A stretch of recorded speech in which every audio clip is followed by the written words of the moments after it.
The Open Public Meetings Act, Public Law 1975, Chapter 231, adequate notice of this regular meeting of the Board of Adjustment has been provided. Mr. Betterbid? Here. Ms. Grammon? Here. Mr. Johnson asked to be excused, he's away. Mr. McCracken? Here. Mr. Rich? Mr. Shepherd? Here. Mr. Caldwell? Mr. Rosenthal? Here. Mr. Reese asked to be excused as he's vacationing in Florida. Ms. Bergalio? Here. We welcome our newest member, Cheryl Bergalio. Thank you. And the chairman is going to miss his first meeting, and God, I don't know how many years it's been. He is dealing with a family issue, so he asked to be excused. The first order of business is the nomination for a chairperson. Do we have any motions? I moved Bob Thomas. Second. Do we have any other nominations? Someone move to close the nominations? So moved. Second. All righty.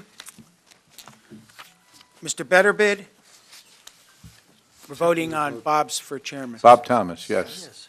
Ms. Grauman? Yes. Mr. McCracken? Yes. Mr. Shepherd? Yes. Mr. Rosenthal? Yes. Ms. Bergalio? Yes. All right. Madam, Talking to me. oh, you haven't been appointed to vice chair yet. Can we have a nomination for the vice chairperson? Laura Grauman? Second. I'll second. Second. Any other nominations? Someone move to close for me? So moved. Second. Mr. Betterbid? Yes. Grauman? Abstain. Mr. McCracken? Yes. Mr. Shepherd? Yes. Mr. Rosenthal? Yes. Bergalio? Yes. Now I can sign that. Now you can have the meeting. There. Yeah. I would just say the next item on the agenda is the appointment of the board attorney. At the last meeting, in accordance with our bylaws, we did a fair and open, and the one applicant, who's our current attorney, you interviewed him, and you asked staff to present the necessary resolution for his appointment tonight. That is before you. The resolution is before you, so you'd be voting on the resolution to appoint Mr. Bradshaw. I move that we vote in favor and adopt the resolution to appoint Patrick Bradshaw as the board's attorney. I'll second. Second. Mr. Betterbid? Yes. Ms. Grauman? Yes. Mr. McCracken? Yes. Mr. Shepherd? Yes. Mr. Rosenthal? Yes. Ms. Bergalio? Yes. Okay, we've got a couple of other resolutions. Well, first you got to, for the record, Mr. Caldwell has arrived at 7:35. You have to, Pat's got to swear Mark and I in for the year. Oh, go ahead. We do that little, Sure. If you both raise your right hands. Do you solemnly swear or affirm that all the testimony that you give throughout every proceeding during the calendar year will be truthful and completely truthful? yes, I do.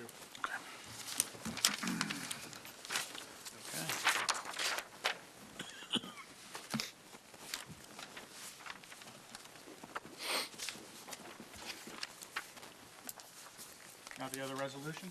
Ready? Yep, we have, yes. Moving right along. Resolution for the Franklin Board of Education, ZBA 13-00020. Do I have a, Let me just make, there's only two members eligible to vote, Mr. Betterbid and Mr. Rosenthal. So, I'll move it. Mr. Bennett? Second. Mr. Betterbid, Yes. Mr. Rosenthal. Yes. Okay. Resolution on St. Matthias, docket number ZBA 13-00018. The same two individuals and Mr. McCracken are eligible to vote. Do I have a motion? I move the, I'll move it. Second. Mr. Betterbid, Yes. Mr. McCracken, Yes. Mr. Rosenthal. Yes. All right, the next item of business is our attorney's January retainer. That involved both the retainer and also preparation of resolutions and other various matters. Do I have a motion? Yeah, move that we pass them. You can do it all affirmative. Second. You could do all in favor. Okay, all in favor? Aye. Aye. All right, the next item that was supposed to be on the agenda is Diamond Investor and Builder ZBA 13-00023. That was carried to February 6th, our next meeting. No further notification is necessary. If anybody here is for that matter, it is adjourned. It will not be heard tonight. Next matter is Family Dollar Store, ZBA 13-00025. It's a sign variance, and the applicant is looking to upgrade and replace an existing sign. Yeah, Madam Chairwoman, just maybe a little brief introduction. The applicant is asking for two minor sign variances. While the maximum sign is 30 square feet, it's a little over 100 square foot existing. It was damaged in the storm. They want to make it slightly larger at 113.95, and you're allowed to have up to 3 feet maximum. The existing is 4. They want to go to 5.33. The 5.33 is not for the entirety of the sign. It's for a little circular that the applicant will explain shortly as far as the branding. And I believe Mr. Healy wanted to add something You can also. sit at the table if you wish. And just make sure that yes.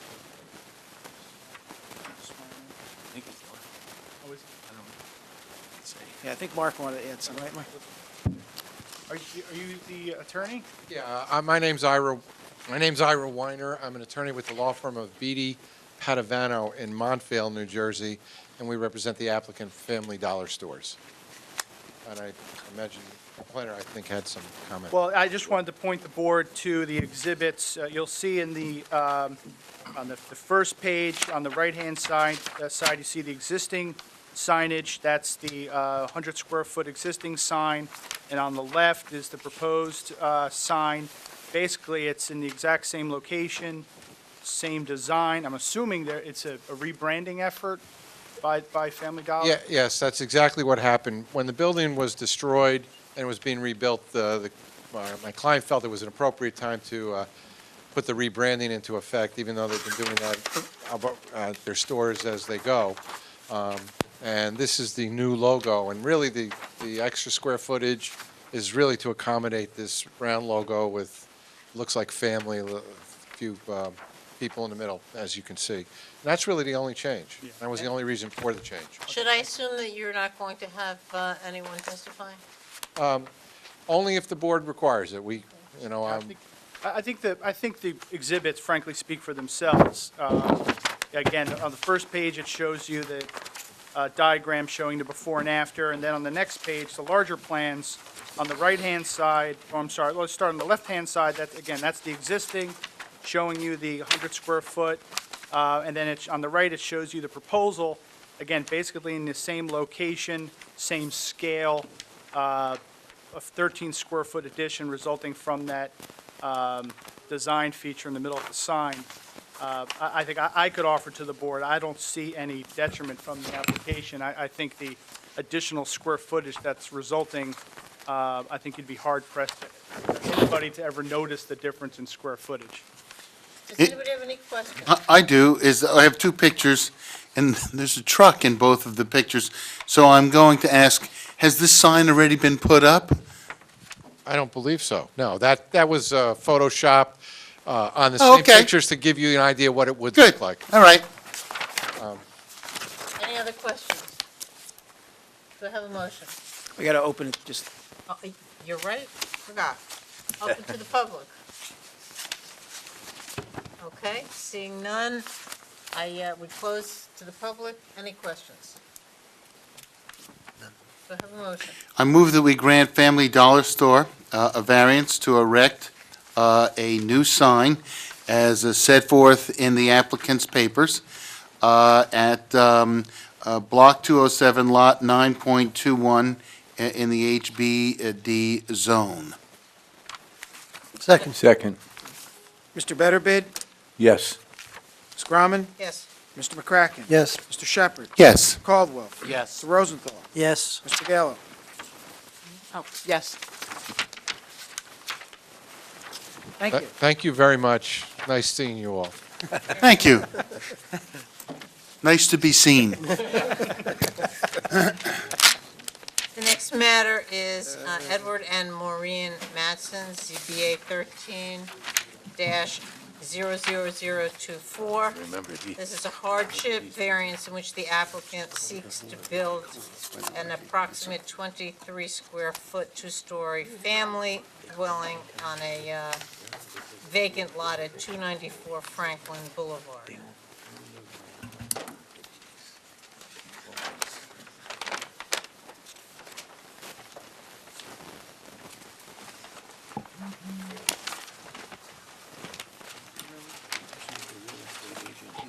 Yeah.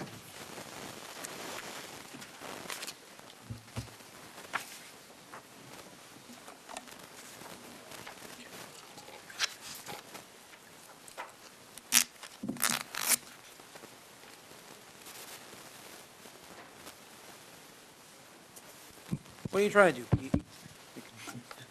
I'm like falling asleep here. Good evening, Madam Chairperson, members of the board. Peter Lanfrit, appearing on behalf of the applicant. This is an application for a hardship variance to construct a single-family residential dwelling. Property is known as Lot 7, Block 283, and it's located at the corner of Franklin Boulevard and DeKalb Avenue. We are here tonight because we need a variance for a corner lot. This is an R10 zone. The property is 10,018 square feet. So if it was an interior lot within the R10 zone, I wouldn't be here.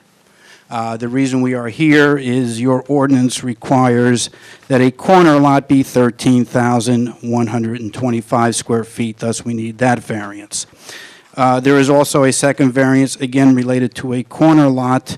We are required to have 105 feet of frontage. This is a corner lot. We do have the 105 feet of frontage on Franklin Boulevard.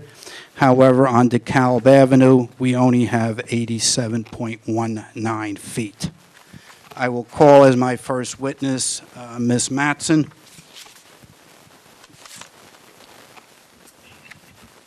Pete, were there any exhibits you wanted to mark, letters or anything? She sent out the letters, but I Okay. won't mark them, so I didn't send them out. Okay. If you'll raise your right hand, you solemnly swear or affirm to tell the whole truth, nothing but the truth? I do. And state for the record into the microphone who you are. Maureen Mattson. Okay. Ms. Mattson, you are the applicant who owns the property that I just described? Yes. Okay, and when did you acquire the property? We purchased it September 2012. Okay, and it is a vacant piece of land? It is. Okay. And as I indicated, it's on the corner of DeKalb and Franklin Boulevard.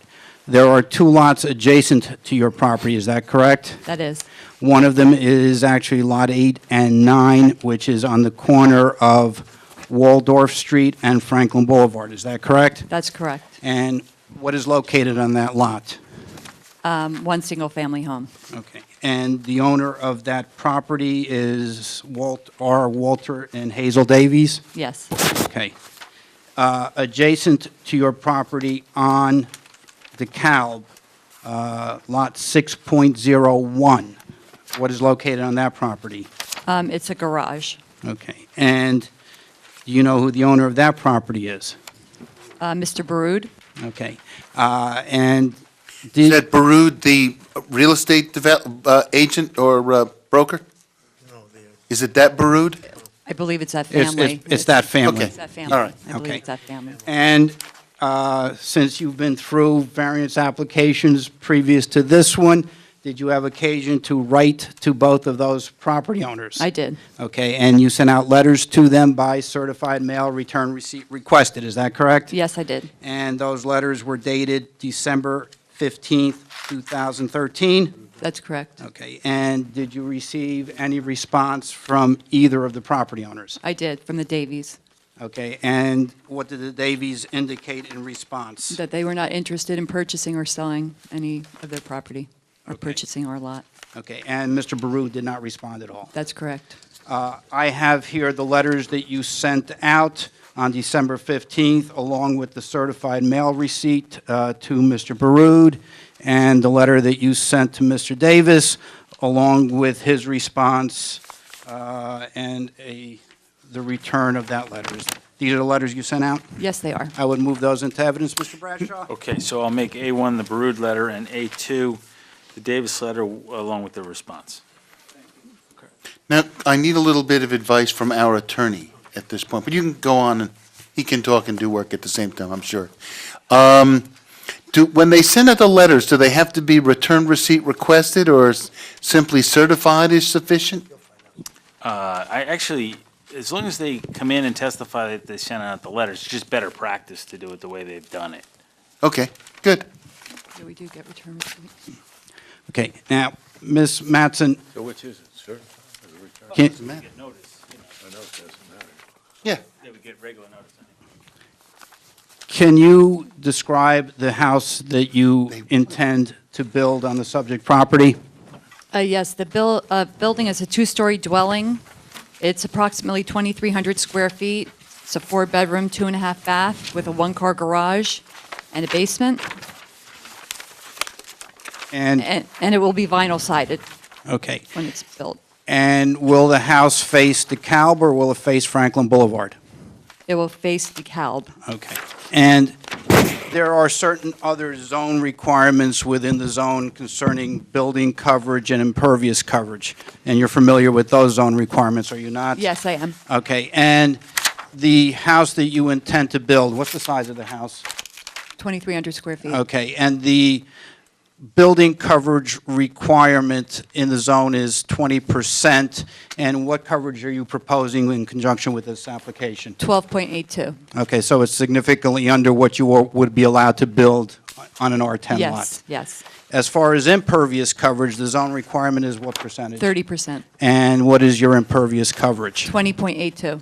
Okay, so again, we're making the house and also the coverage in the lot significantly smaller than what is permitted in the zone. Yes, that's correct. Okay.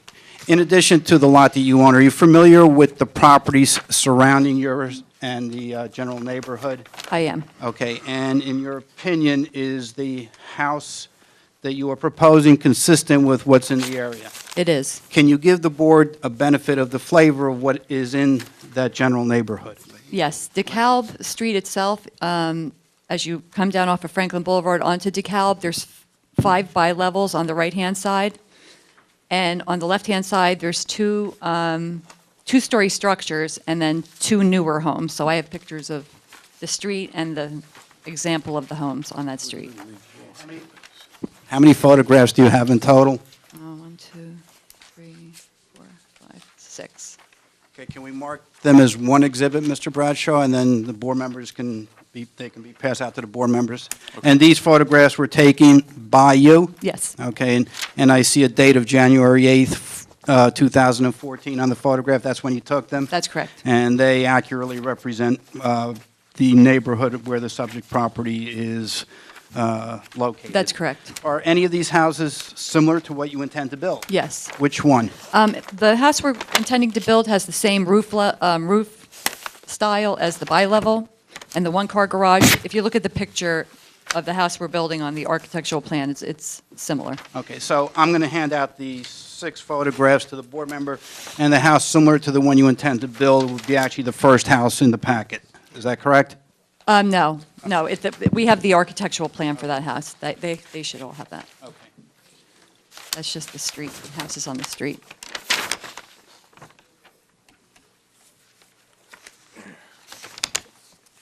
And now, Pete, the first house is, Not totally the same. but it's close. the Right, first- close, yes, yes. So the house you're building is the one that's on the architectural. Is this just meant to be a pictorial representation so the board can get a better idea? That's correct. Now, Ms. Mattson, I indicated that the variances that we are seeking are caused because we are a corner lot and we don't have sufficient frontage on the one street and sufficient lot area.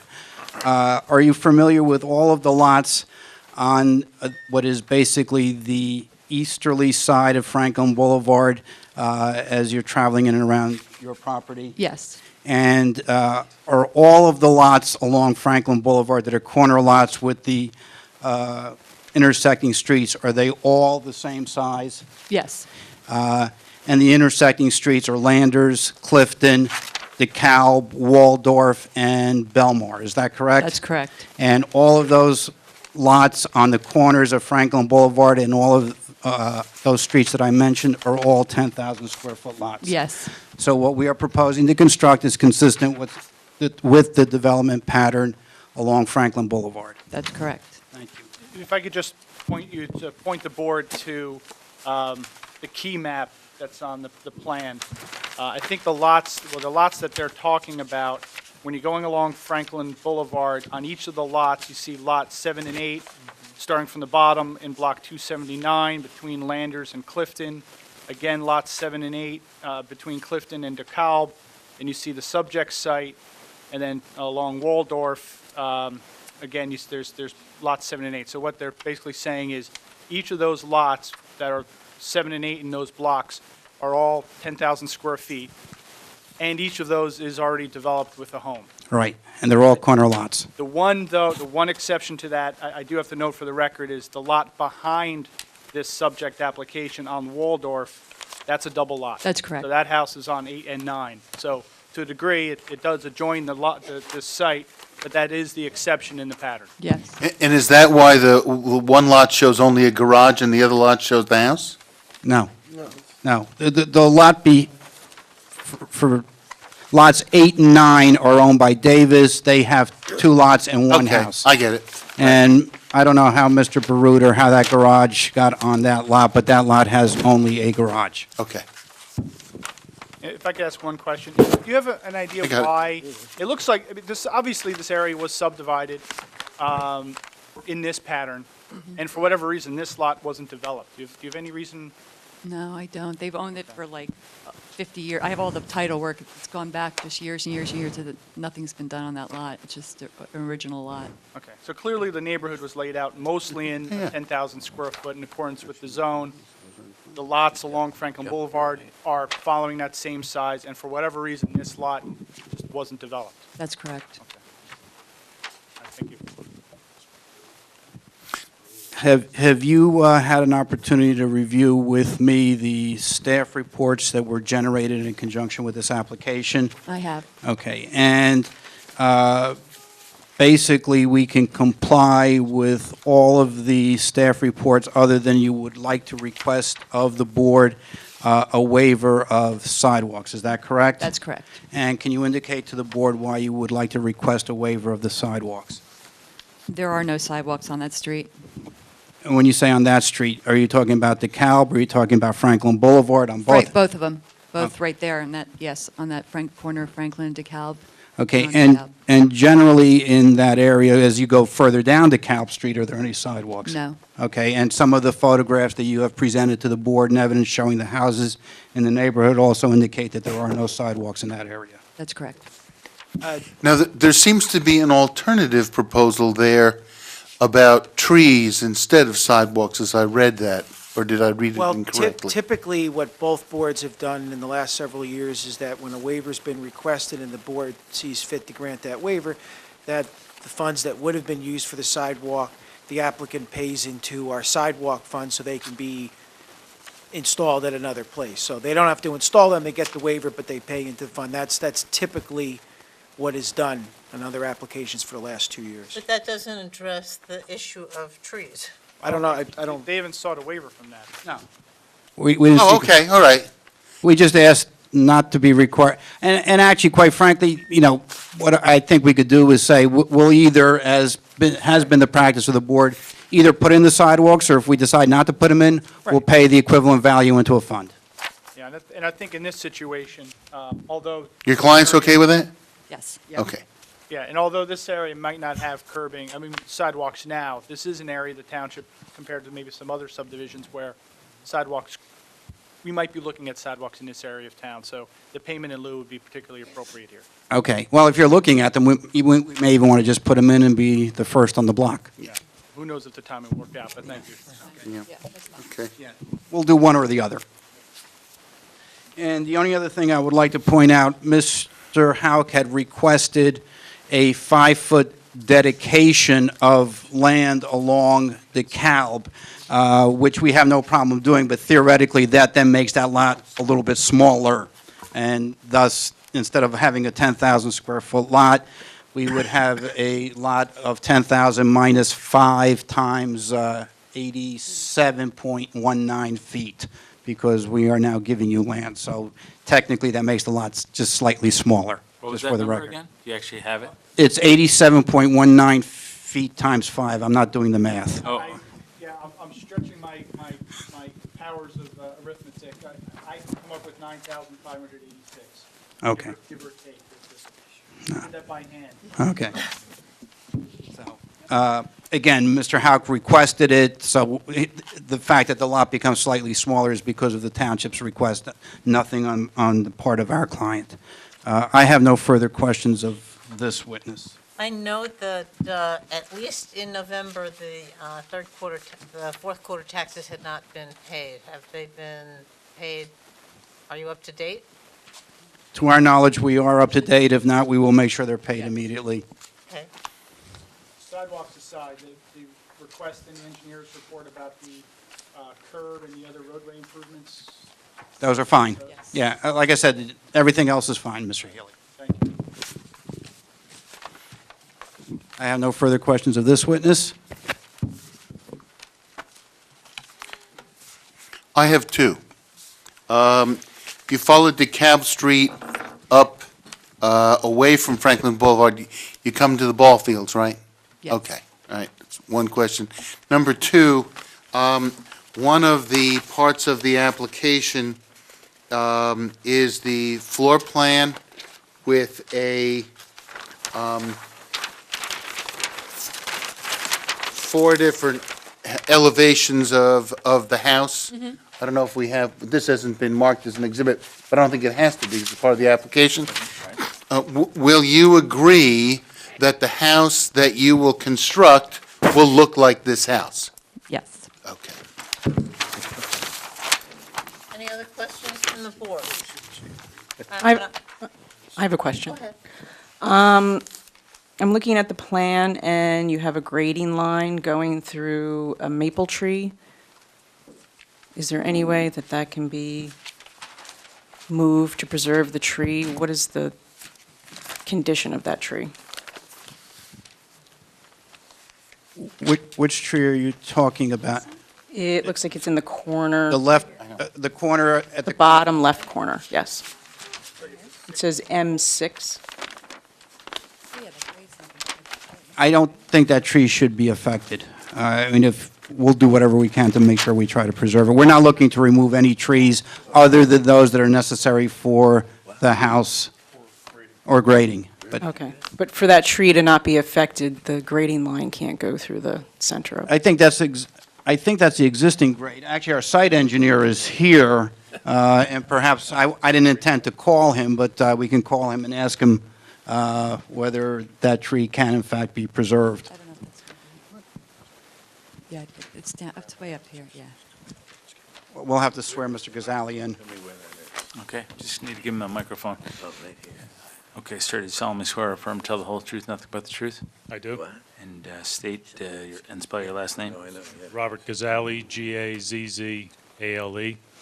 Mr. Gazali, you're a licensed engineer in the state of New Jersey. Yes, Okay, and you prepared the plan that is before the board this evening, yes, and you've testified both before the planning board and zoning board here in Franklin Township prior to this evening. yes, I have. I would offer his testimony as a licensed engineer. Mr. Gazali, you were sitting back there. Do you understand which tree Yes. the witness, or the board member's looking to preserve? Yes. Can it be preserved? If we relocate the infiltration basin, we can attempt to preserve it. The plan proposes stormwater management to mitigate the increase in impervious coverage, and that is approximately the location that was chosen, so, And that stormwater management is a requirement of the engineering department? yes, it is. Okay, and it's been reviewed by the engineering department. Yes. Is it possible that you can attempt to relocate that? We can, we could,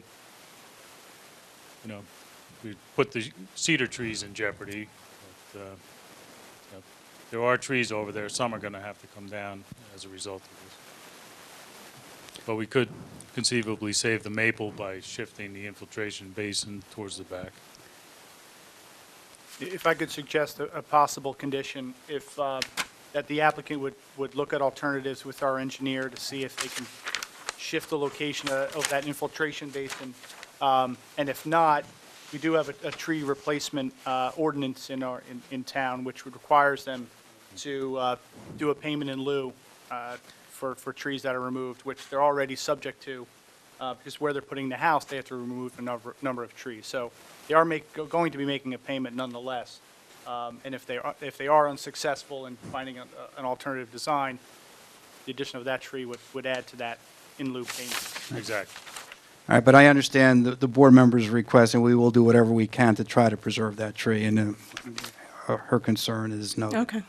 I just had another comment. There's a note that says driveway area between edge of pavement and right-of-way line to be paved. Does that mean the rest of the driveway won't be paved? No, the whole driveway It'll will be be paved. Okay. That's all. Any other questions from the board? All right, I'm going to open it up. Anyone in the public have any questions for either of these witnesses?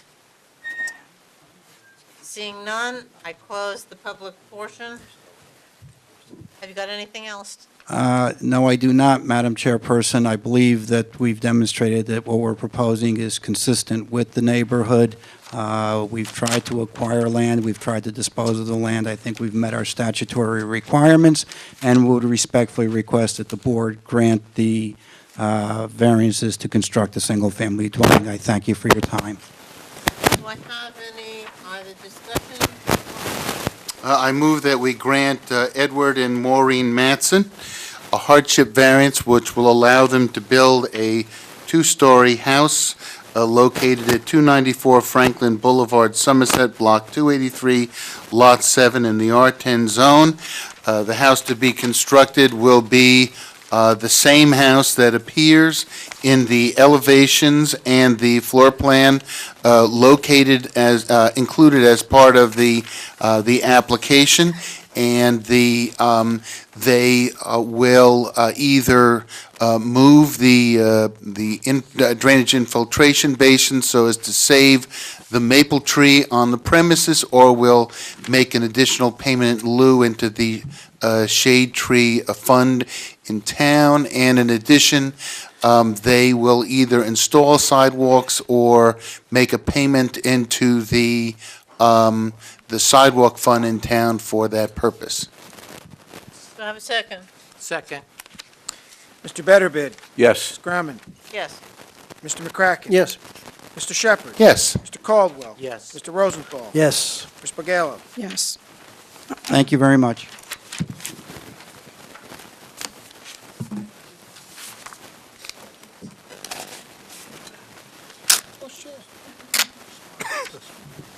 That was quick. Okay, the next item on the agenda is the last item, is the New Jersey Tabernacle, ZBA 13-00015. Goes back. It's a use variance and site plan application proposing to convert an existing house for clergy, and also to build a 3,935 square foot worship hall with a 59 parking spaces. It will be at 8 Como Drive in the R40 zone.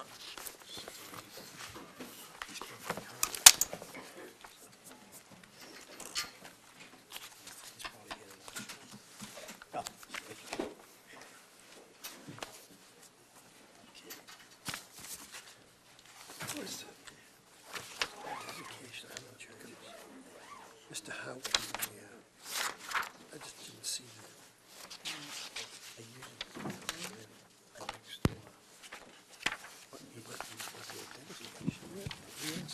Good evening again, Madam Chairperson, members of the board. Peter Lanford appearing on behalf of the applicant. As you have indicated, this is an application for a use variance and site plan approval for the construction of a house of worship on two lots, Lot 42.01 and Lot 43, in Block 508.02 of the tax map of the Township of Franklin. As the board is aware, I've been here once or twice on applications for houses of worship. Quite frankly, this is the closest we've ever come to complying with each and every requirement of your ordinance. This is a D3 use variance. The only condition that we do not meet is the parking requirement, and you will hear testimony as to why we are not meeting the parking requirement.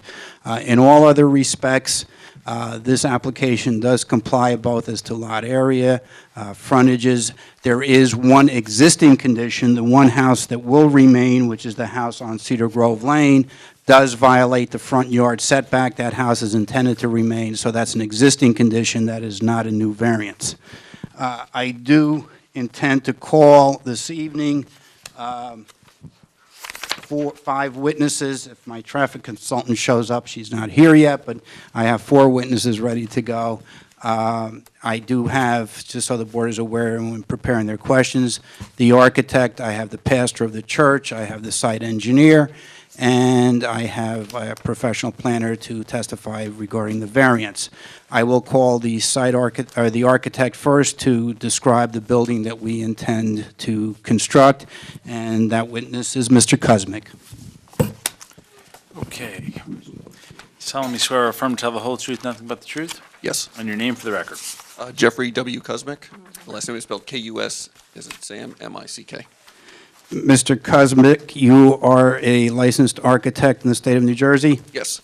Okay. And can you give the board the benefit of your educational and professional background? I graduated with a Bachelor of Architecture degree in 1981 from New Jersey Institute of Technology. I've been practicing as a sole practitioner and been licensed in New Jersey since 1987, and I hold licenses in New York and in Pennsylvania. You've And testified before us? that is before. correct. All right, I think we'll accept your credentials. Thank you, Madam Chairperson. And you have 2 exhibits that you're going to use in making your presentation. Is that correct, Mr. Kuzmic? Yes, I have Z01, which is the plan drawing, and I have Z-02, which consists of 2 elevations of the building. Okay. And the Z01 is in the plan set that was submitted as part of our application, and Z02, which is the architectural, is a colored rendering of part of the plan set. Is that correct? That's correct. Okay. First of all, let's go to go backwards. Go to 02 and indicate to the board, or can you take the board through what the building will look like? The masonry, we proposed to use a masonry facade, and the color that is intended is a somewhat burgundy color to the masonry. We propose to use precast copings on the parapet, and the main primary feature is a 30-foot diameter skylight and a front cross element that's also partial glass wall that would front or be behind the altar. We also have a covered canopy that leads to a one-way drive that is along Como Drive, which the site engineer will describe, and to provide at least a covered walkway from any wedding procession or funeral that would park along the one-way drive in order to gain access to the front of the building. How many entrances are there to the building? There are 2. One primary entrance for the front, and there is a rear entrance that allows access to the parking area. And so that entrance is closest to the parking lot? Correct. And as we get to the site plan later, there is no parking near what you call the main entrance, is that correct? That's just a drop-off area? That's correct. Okay. What is the height of the building? The height of the building with the, to the cross element, or to the skylight, is 20,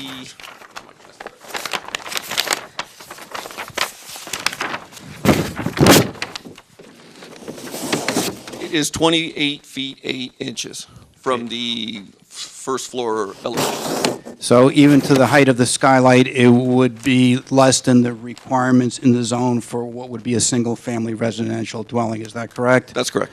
Is there any lighting proposed on the building whatsoever? I was proposing, which is indicated in the architectural plan, facade lighting that would be strictly uplighting along the front and underneath the canopy to kind of give an indirect lighting. The area where the cross is that area in any way illuminated? Yes, it's illuminated with the in-ground uplighting that's depicted on the drawing. Okay, so it's coming, When you say in-ground, you mean interior lighting that would reflect from inside or from? No. It's if you look at the architectural plan, a Z01, you'll see there's a series of what was indicated as they're little squares with circles in them. Why don't you pull that thing down and let us see that? Don't keep it to yourself. Well, I'm aware that the board has all the plans. Right. If you see these series of elements, they were in-ground lighting that would shine up or be slightly angled to illuminate the facade from the ground up versus any type of overhang, pendant, or that type of lighting. and that lighting is not going to illuminate all the way up to the top of the building, would it? Close. though. Close. Yeah, good. But it will not exceed the height of the building? It should not, but it's Okay. light, so. Okay. Taking you to Exhibit A1, which is the interior of the building, can you take the board through the interior of the building? Yes, as I said, the front main canopy entrance leads to the main lobby in Northex, which would also extend to the rear, which the rear exit would be to the rear parking lot. And then the main sanctuary is the element where it was, we would have the skylight. And as you see on the plan, there are men's and women's bathrooms, as well as a sound room in the rear of the sanctuary, and also a pastor's office. Okay, on the plan, we show certain seating in the sanctuary. Yes, we do. And how many seats do we show? We show 108 seats. And those are fixed seating, they're not movable or removable seats, is that correct? I indicate them as fixed seats. Yeah, correct, okay. And as you enter the building, to the right of the main aisleway, what is located there? There's a series of closets for storage and for coats, and was also provided along that wall for a future fellowship hall, which is not a part of this application, but it's anticipation of future growth of the church. Okay. And the purpose of this application is solely for the house of worship. There are no classrooms, there are no eating facilities. It is strictly a church. Correct. Okay. Thank you. I have no further questions. I have a question. The plan says that there are, the note says that there are 74 non-fixed seating, so we just need some clarification. Yes, no? Well, what was the, I'm Which- sorry, I was, My architectural plan? I'm No. sorry. no, This is Mr. Dominic, well, yeah, and there- that's why we're here. yeah, there was a question whether or not the seats were fixed or were not fixed. If they were, the calculation is different, because if they're fixed seats, we divide by 3, and because they had a lot of open space, we added some extra for non-aisle widths. If they weren't fixed, we would take the whole area of that, kind of squared off, and divide by the 15 square feet, so there'd be 2 different calculations. The fact that they are fixed, the lower number is what rules here. Okay, for then I Right. guess requirements. the plan, the architectural ought to just be corrected. It will be corrected, and what Mr. Dominic had indicated is, and if you noticed in the architectural plans, some of the area to the rear of the sanctuary, there's a larger open area. Mr. Dominic was concerned that there was a possibility that more seats could be installed there. The main aisle through the sanctuary is wide. Mr. Dominic felt, and Mr. Hauk looked at it and said, well, you can get more seats in there. Based on the fixed seating, our parking requirements would have been met with what we are proposing, so we wouldn't even be needing a parking variance. But Mr. Dominic and Mr. Hauk decided that there's a possibility for more seating, and that's why they came up with a number of 77 parking spaces, because there's the potential to add more seating there in their mind. So we're talking about 108 fixed seats and potentially as many as 74 non-fixed seats, is that what? Peter, can I clarify my drawing and my square footages? Go ahead. All right, the reason why I indicated 74 non-fixed seating is because I eliminated or took out the square footage for the aisle in the back, which left a square footage of 1,100 divided by 15 per your ordinance yielded 74 seats. But the entire sanctuary, not including the altar area, is a total of 1,310 square feet plus the rear circulation area of an additional 320 square feet. That total would then, divided by 15, would yield you 108 seats. So the plan is compliant with your zoning ordinance. That's why I wanted to. Wait a minute. No, it's not compliant. Well- That's, Well, let me clarify so everyone understands. If you have no fixed seating, then for every 15 square feet, for the calculation that I do in conjunction with the township engineer, so we make sure it's exact, and we take out for aisles and the worship area, we do a calculation, you need one for every 15, and that would be, that for this, you need 127 spaces. Now, that doesn't apply because they do have fixed seating. The issue here is that unlike most times when you do it, you do fixed seating and the whole worship area is taken up with fixed seating. Here, they have I wouldn't say significant, but there's enough space, that open space where they easily could add additional seats, whether they're fixed or non-fixed. So the calculation that was done with the amount of seating they have there, plus we added X amount of square footage that we divided by 15 to come up with the total parking number that they need the variance from. All right, let's go back a second, and I understand all of that, but with respect to are you contemplating at all any additional non-fixed seating? And does this plan show that there would then be a maximum of 74 non-fixed seats over and above the 108 fixed seats? I just want to understand what the. Well, I don't think they would, I don't know what the calculation for the additional non-fixed seating. We did the calculation based on the area that we determined you could put fixed seating in, which Can you is. clarify, Pete? Well, I really don't know how they came up with, to be honest with you, how they came up with a number of 77 parking spaces. There is no question we can add more seats there. I'm accepting Mr. Dominic's interpretation that the requirements are 77. Can we get 74 more seats in there? My guess is no, but we can legitimately get more seats Well, in you there. wouldn't We need 77. Right. You'd need, divided by 3. Yeah. You need 26 more spaces. Spaces, right. 26 more spaces because you need one parking space for every 3 seats. So it's only 26 1/3 more of it. seats, not 78. Again, they did their calculations. They say we need 77 parking spaces. I'm not arguing with their calculation. I mean, I could argue a space or two, but I'm not going to. So the answer is, we have 108 fixed seats. There is the potential, and you'll hear testimony, God willing, we'll be able to fill all the 108 that we're proposing, plus more, but we're not in that stage yet. There may be more seats in the future, but we have enough parking right now to handle the fixed seating plus some overage, and you'll also hear some testimony from the engineer that in the future, should we grow, we have the ability to put more parking on that site. We don't intend to do it.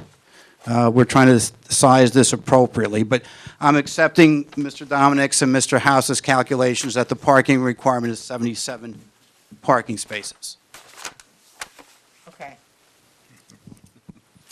If I could, Still didn't answer the question of the non-fixed seating that's. Well, I can't tell you we're going to get 30 more seats or 35. We didn't do the math to say figure exactly how many seats we can get in there. Okay. We accepted their number, that there is more seating that is permitted. Your ordinance doesn't say anything about how many seats we can have within the building as long as it meets all of the codes. The only thing it says is that we have to have parking to handle the seating. Okay.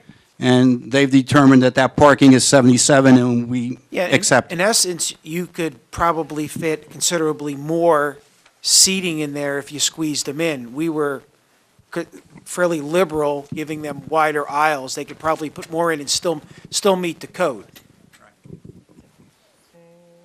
if I could ask a question, could you bring that exhibit, the lower exhibit back up?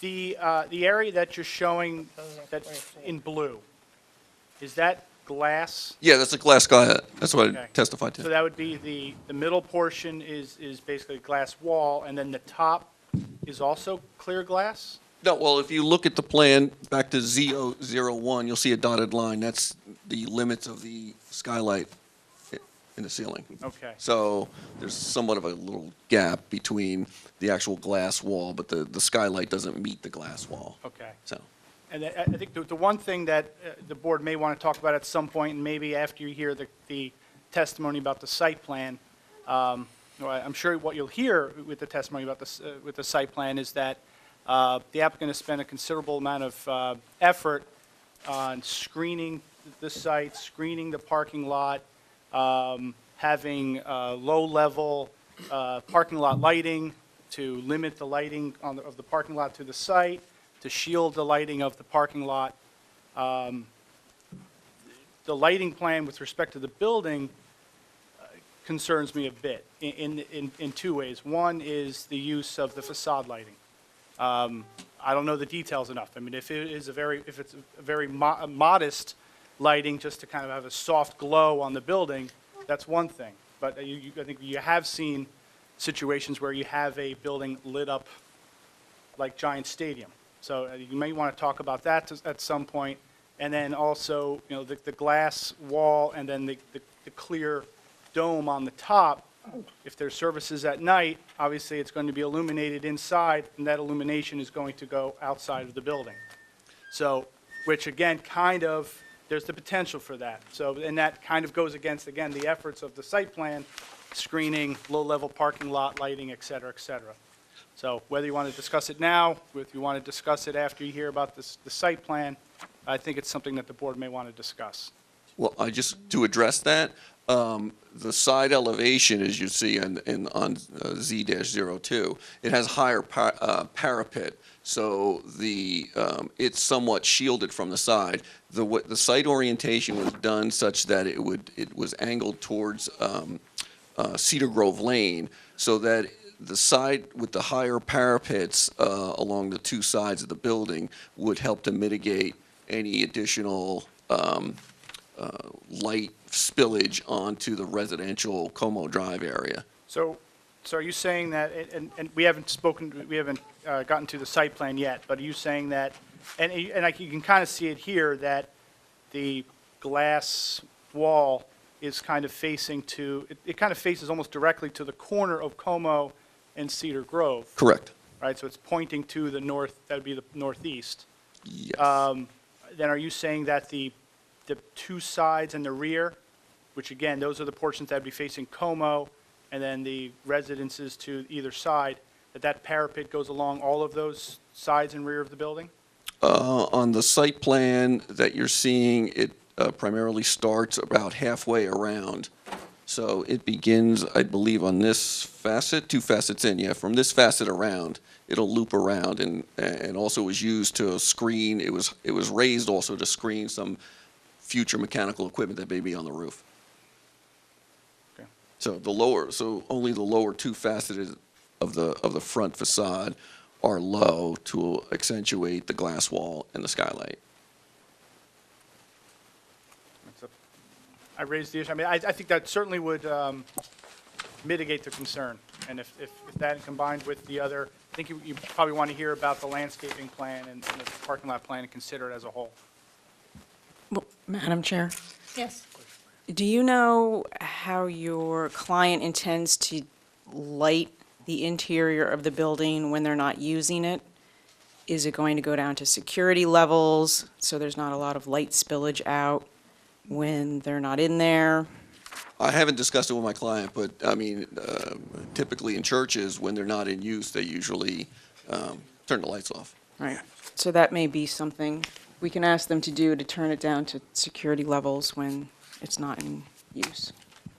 I don't anticipate that they wanted to use light the interior for 24 hours a day during the nighttime. Typically, churches do, at least my church Lutheran Church on Amwell, I mean, the exterior lights are on a timer, and they go off at around 11, 12 o'clock. Yeah, but since we've got glass here, I think that the Yeah, concern is. you'll hear, quite frankly, there will be one evening a week when they will have a service. Other than that, the building will not be used at all in the evening any other day of the week. So, and we have no problem. We don't intend to keep lights on to advertise our church or keep the interior illuminated, but we can agree to that condition. But you'll hear testimony that we have services on Sunday during the day and one weekday evening only. So that's the only time that the building would be illuminated at night, would be that one weekday night. Okay, and if you could provide a detail of the proposed facade, light fixture, the bulb wattage, and what type of light is proposed, so our planner and engineer can review that? Yes. And with respect to that, is that a 24-hour thing, or is that only when they're in service in terms of the facade lighting? My thoughts on it, and I didn't discuss it with my client, was to just have the illumination during the early evenings, and at some point, appropriate 9, 10 o'clock, they would turn off. But like I said, I haven't discussed that with my client. I mean, it was primarily to provide some sort of, at least some building illumination. Okay. Yeah, and I anticipate we may have a similar conversation with regard to the parking lot lighting, so maybe we can combine that conversation later. I could deal with the parking lot lighting later, yeah. It's going to be only that one night a week, and it will only be illuminated when we have that one service one night a week, and only for that service. I had one more question. Where did you say the potential future fellowship hall would be located? It would be added to the right of the building. Okay, thank you. Any other questions from the board? Okay, does anyone in the public have a question for this witness? Now, it's not comments, it's just a question based on his testimony. And you come up here to the microphone.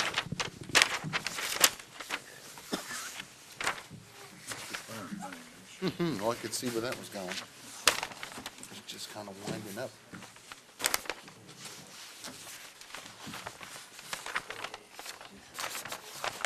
Good evening, Vernon Levis, I'm at 21 Como Drive, I've been there. Mr. Levis, would you speak right into the mic?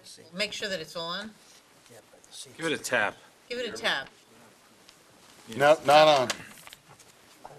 Our technical consultant will help you there. You bet. Twice what you usually get paid. You're getting too much now. All right, we'll try it again. Ernie Yeah, you Levis, got- 21 Como Drive, I've been there almost 44 years. I'm here with some other Como Drive residents this evening. Just a number of things, some of it had been gone over already, the parking spaces. Okay, Now, wait a what- minute, wait a minute. You've got to only ask questions of this witness. Now, there will be Okay. testimony as to the parking spaces later from the site engineer and Okay. possibly from the traffic engineer. Well, But my this concern witness, was that if there's a funeral or if there's a wedding, where that does will the be overflow addressed, go? okay, that will be addressed later. What you must do Only now, and I ask just want to make this clear to members of the public. The way this operates is that when a witness gives testimony, if you have questions based on what the witness testified, then you may ask those questions. There are, as Mr. Lanford indicated, quite a number of witnesses. We're going to have the pastor, we're going to have a planner, we're going to have the site engineer, we are going to have a traffic engineer. Each one of these witnesses is going to testify to some other aspect of this application. That's this evening? This evening. Okay. Okay? So if there is something that the architect testified to that you have a question about, now is the time to ask it. Otherwise, the questions will come in response to the appropriate testimony. And then at the very end of the thing, everybody gets an opportunity to get up and give a statement as to, I don't like this project for these reasons, or I like these projects if they'll change X, Y, and Z. But the statement comes at the end. Right now, you're just asking questions of him as to the things that he testified about. Okay. I didn't hear anything about the buffer from the parking lot to Como Drive. Again, That will come from the site engineer. That will come from the site Site engineer. engineer. Basically, right now, this expert, he's the architect, provided testimony on the building, what the building's going to look like. So if anybody, you or anybody else has questions right now about that, how the building's going to look, the site and everything else is going to come later. Okay, I believe the architect alluded to the possible addition of a fellowship hall to the right of the building, proposed building. Yes. Yeah, there is no pending application. The building was designed that in the future, there may be some development right now that is not proposed, and if we were to develop it in the future, we would have to come back to the board, reapply, and go through all of the steps again. So the only thing we're talking about this evening is what you're looking at.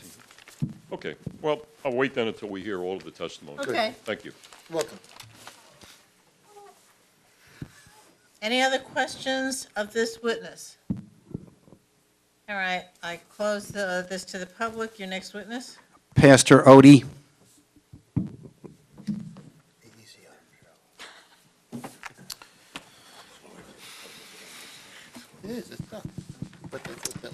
Good evening. Okay, Pastor, believe it or not, I got to swear you in. So if you solemnly swear to tell the whole truth, nothing but the truth? Okay, could you just spell your last name so I get it correctly? OTI. Okay, thank you. You can be seated, Pastor. Thank you.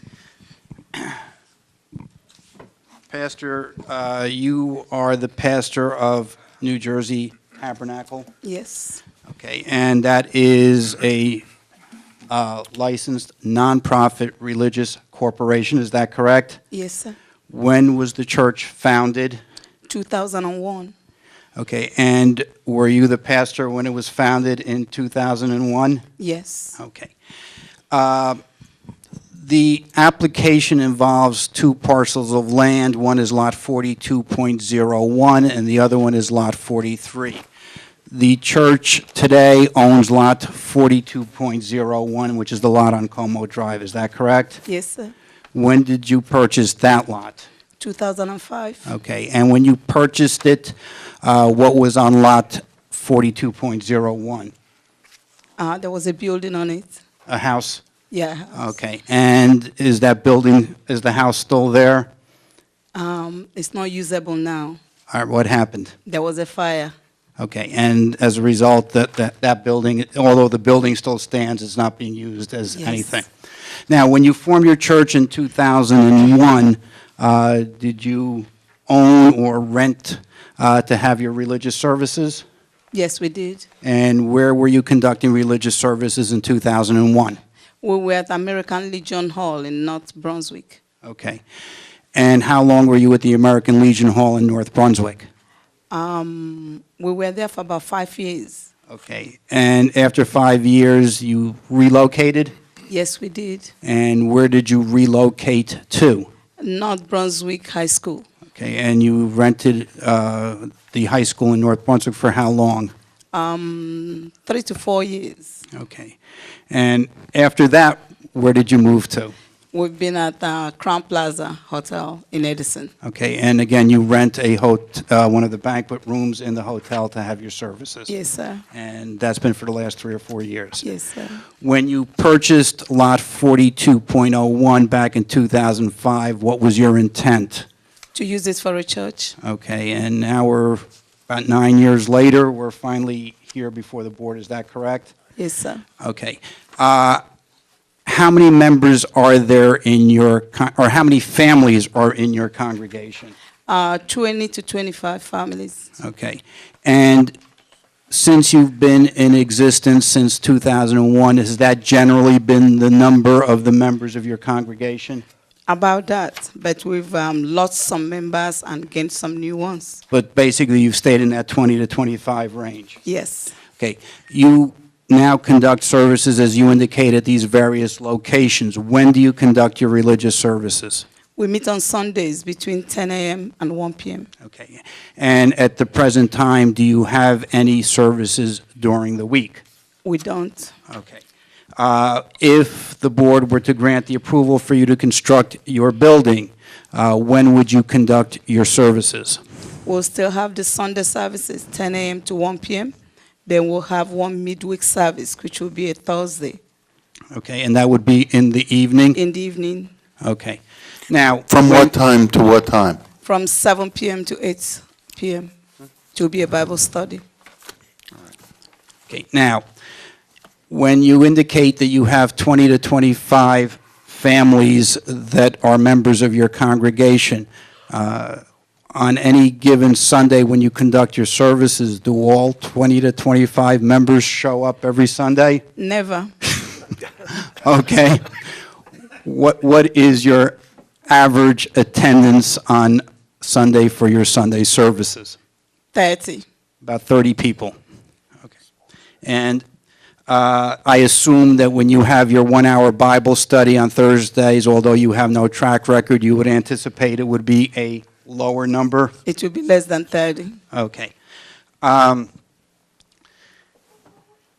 The building, other than using it for the religious services, will be used for nothing else, is that correct? Yes, sir. Okay, other than you may, as one of the members of the public said, you may have a wedding, you may have a funeral if a member passes away, is that correct? Yes, sir. Okay, you do not intend to rent out the building, conduct any other activities within the building, is that correct? Yes, sir. You do not intend to use the parking lot for any events or like a carnival or fundraising activities or picnics or anything of that nature, is that Yes, sir. correct? Okay. So if this application were approved, you would have your religious services on the Sundays and Thursdays, as we've discussed, and basically that is it. Yes, sir. Okay. And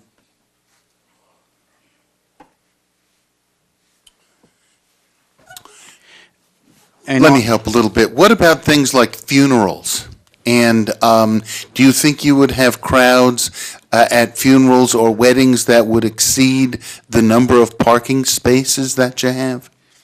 We don't anticipate that. Okay.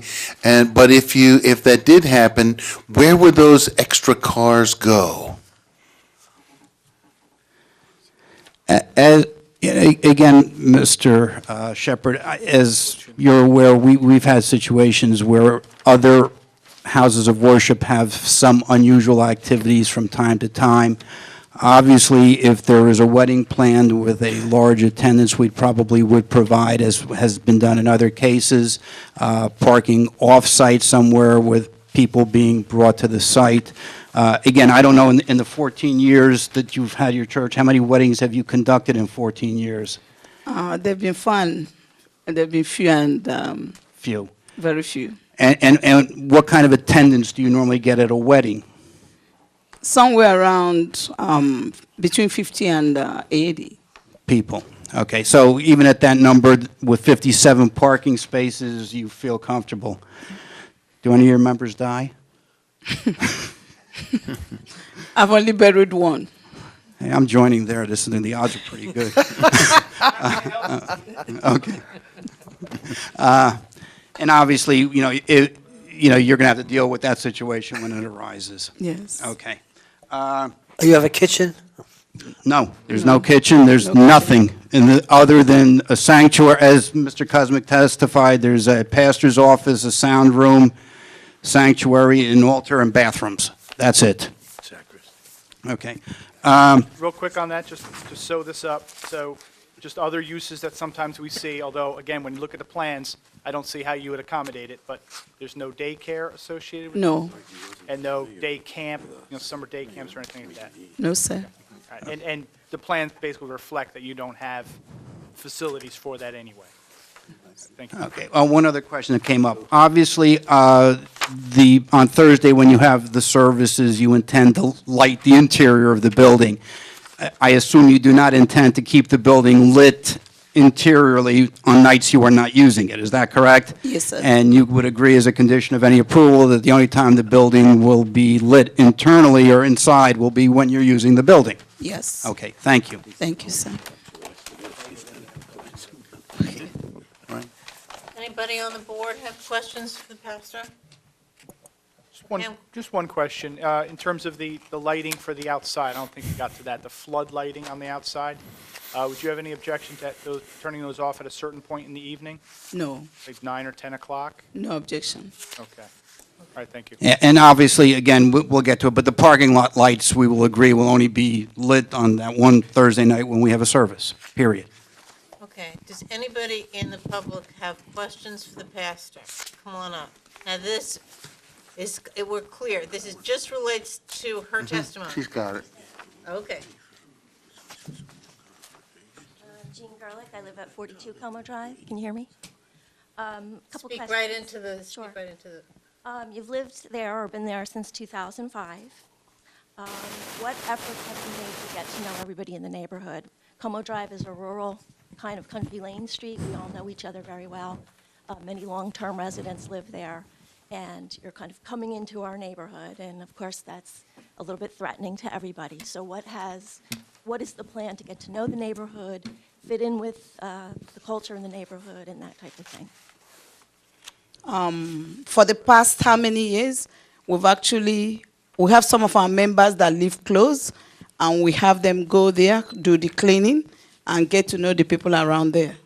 On Como I've Drive? not, yes, I've not done it personally, but I have members who've been there and who've been in touch with people in the neighborhood. Okay.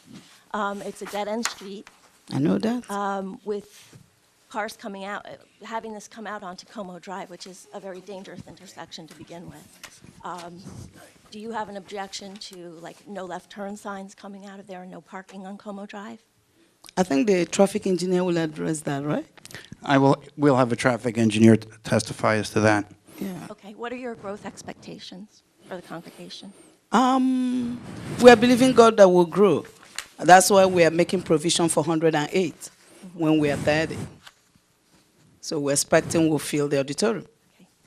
Where does most of your congregation come from? It seems like you've been meeting in North Brunswick and then Edison and kind of this general area. So are people from Franklin, or are they from North Brunswick, or? They are from Middlesex County, all over. Okay, so they're Yeah. traveling from the county. Okay. Yeah, Thank you. you're welcome. anybody else from the public? All right, I'm going to close it for the public, and we'll take the next witness. Mr. Gazali?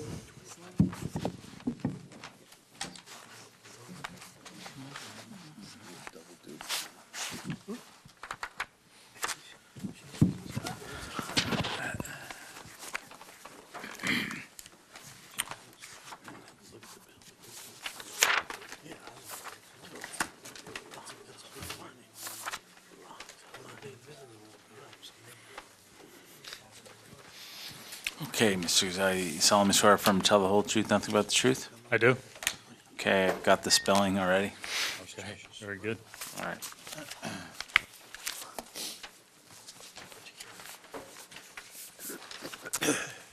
Yeah, I'll just start with the basics. Property, Yeah, you gotta just let Pete ask you if you're licensed and. Did you lose your license in the last half hour, or are you still licensed from the last application? I never left the room. Still good. Mr. Gazali, for the record, you are a licensed engineer of the state of New Jersey, and obviously this is a new application. So again, just very briefly, give the board the benefit of your educational and professional background. Right.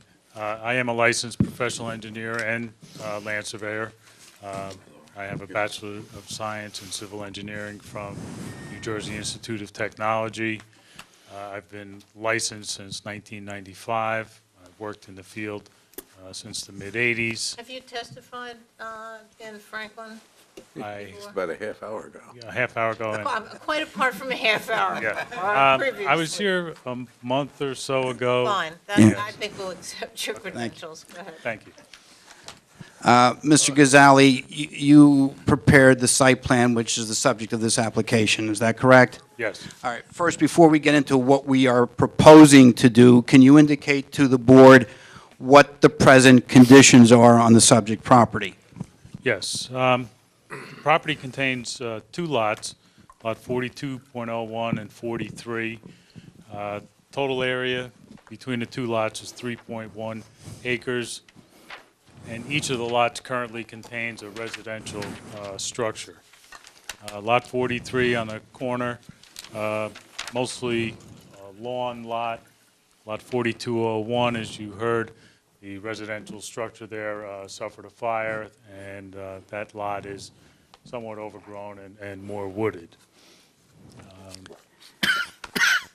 And at the present time, how is access attained to each of those two lots? Right. Lot 43 on the corner fronts on Cedar Grove Lane and has access from Cedar Grove Lane. Cedar Grove Lane is a county road, fully improved with curb and sidewalk. Lot 4201 has access from Como Drive.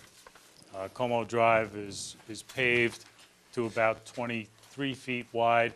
There are no curbs or sidewalks on either side. What is the existing topography on the subject property? The site drains from east at Cedar Grove Lane to the west and then to the southwest. Okay. Is there any current vegetation or significant trees on the subject property? There are quite a few trees on the property, and as a matter of fact, we'll talk about the landscaping plan, but the amount of trees that we're going to be taking down, when you figure in the penalties for diameter, we're going to end up proposing almost 250 replacement trees, as well as contributing to the tree fund. Okay. Can you indicate to the board, I've marked the first exhibit up there as A3, which is the site plan, which has been submitted as part of our package. Can you take the board through basically what we are proposing in general terms, and then we'll get into the specifics of the drainage, the landscaping, lighting, et cetera? Right. The proposal is to demolish the existing house on Lot 4201, which would be the furthest west. The existing dwelling that fronts on Cedar Grove Lane would be converted to a parsonage. If you're familiar with the site, there's a driveway that accesses that property, and then it traverses northerly across the lot and then comes out onto Como Drive. We would remove almost all of that pavement and leave just enough area for a car to execute a turn, K-turn coming out of the parsonage. Why do you say that they're going to convert it to a parsonage? Isn't a parsonage just a place for the pastor to live? What's the conversion aspect of it? Just the terminology. Okay, so in other words, it's a house now. It will be just a house that will be occupied by somebody who works in the other building. Exactly. Okay. Yeah. Okay, so that particular building will continue to have access off Cedar Grove Lane. The proposal is to construct a 3,935 square foot church, which will face essentially the intersection of Como Drive and Cedar Grove Lane. There'll be 59 spaces in a parking lot constructed behind the church that will have access from Como Drive. And in addition, there will be a one-way loop driveway, which would be used for, as was discussed, special events outside of the standard services. In other words, that driveway loop is in the event that there is a wedding or in the event that there's a funeral, so that delivery of the people for the wedding or for the funeral can come through the main entrance of the church. Exactly. Okay. And then if a vehicle, it's a one-way loop, so they would then come into the site at the furthest entrance and then basically can loop around and then return back to the parking lot after they drop off the wedding party, or if it's a hearse, dropping off Right.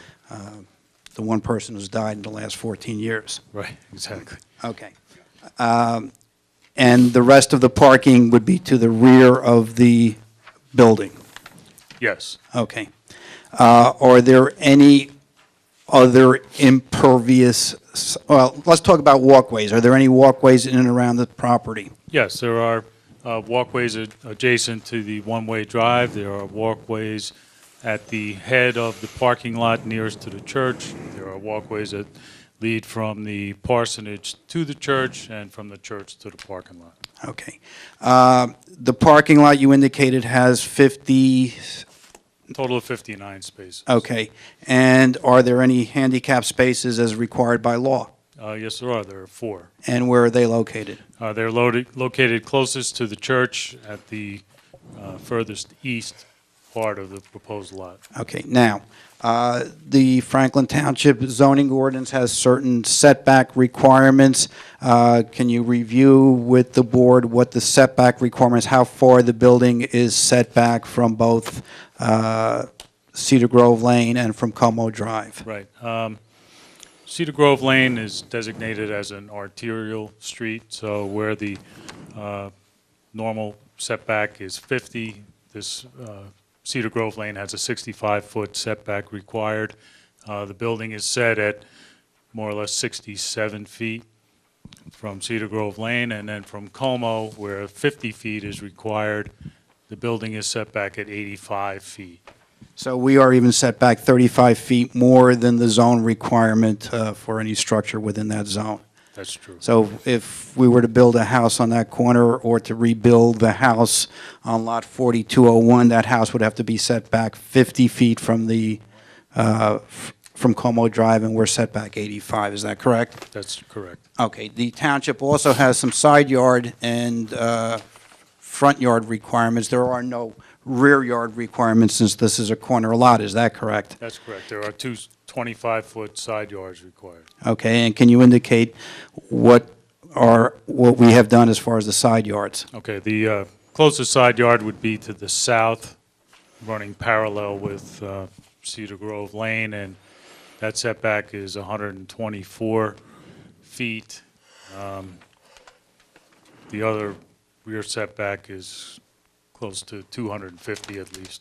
Okay, and the zone requirement is 25 feet? Yes. So we're significantly in excess of the zone requirements, is that correct? Yes, that's true. Okay, also the township ordinance has coverage requirements. Can you indicate to the board what our building coverage requirements are and what we are proposing, and also the impervious coverage requirements and what we are proposing? Okay, the maximum building coverage is 10%. We're proposing 3.9%. As far as maximum impervious coverage, 40% is allowed by zone, and we're proposing 30.8%. Okay. And these coverages and these setbacks, just so the record is clear, these not only apply to churches, if we were to put houses on these lots, we can have 40% impervious coverage for a single-family house. We had the setback requirements as they apply to single-family houses, correct? Yes. So even if we were to build a single-family house on these lots, we're significantly under the zone requirements. Right, we're in the R40 zone. Okay, and quite frankly, a building of this size is consistent with the size of a single-family, large single-family residential dwelling in an R40 zone. Yes. Okay. When you're making, let me just interrupt for a second. There are 2 lots here. When you make your calculations, Are you treating those two lots as one lot for purposes of this application? Right, because they will be one lot, we have to merge them. I just Yeah. want to make sure for the record that's Yeah. the case. Okay. Yeah, if I could clarify, there's one error in those statements. The coverage, the 10% building coverage requirement, that would apply equally to a house. So if a house was on here, they would be allowed to go up to 10%, and this application is proposing less than 4. So with regard to building coverage, they're actually far less than what even a residential house would be allowed to have. For impervious, actually, the impervious coverage for a house in the R40 is 20%. And but if it's a public, if it's a place of worship, you're allowed to go up to 40 for the obvious reason of if you have a place of worship, you have a parking need. So you're allowed to go up to 40%, but they are proposing slightly less than 31%. I just wanted to make that factual clarification. Thank you, Mr. Healy. Mr. Gazali, let us go down to your next exhibit, which is A4. Can you indicate what A4 will represent? I think it's to the rear of A3. I think that's where we put it.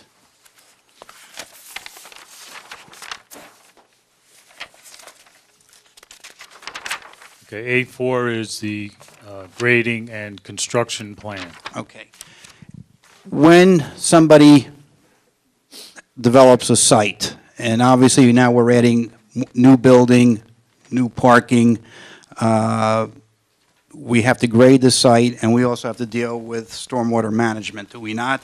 Yes, we do. Okay, and we started this application and submitted our first application probably about a year ago, is that correct? Well, the initial date on the plans, actually, 8 months ago. Okay. And this plan that the board is looking at today has been revised a couple of times before we got here this evening, is that correct? Yes. And those revisions were as a result of meetings that we have had with the township and especially the engineering department dealing with the issues of grading and stormwater management and things of that nature.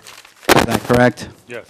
And are there certain requirements and obligations that someone who develops a property like this has with respect to dealing with the impervious coverage that is generated as a result of that development? Certainly. The state and the township have regulations that pertain to, and I'm sure you're familiar with that, with what's called a major development. Any project that disturbs more than an acre of land or proposes more than a quarter acre of new impervious has to meet both the state regulations, and the town has adopted those, as most municipalities in the state have. And essentially what that says is that you calculate what the runoff is on the property in its current condition, and then the state and the town insists that for the most frequent storms, what's called the 2-year storm, you need to cut that in half. And then for the 100-year storm, you need to cut that by 20%.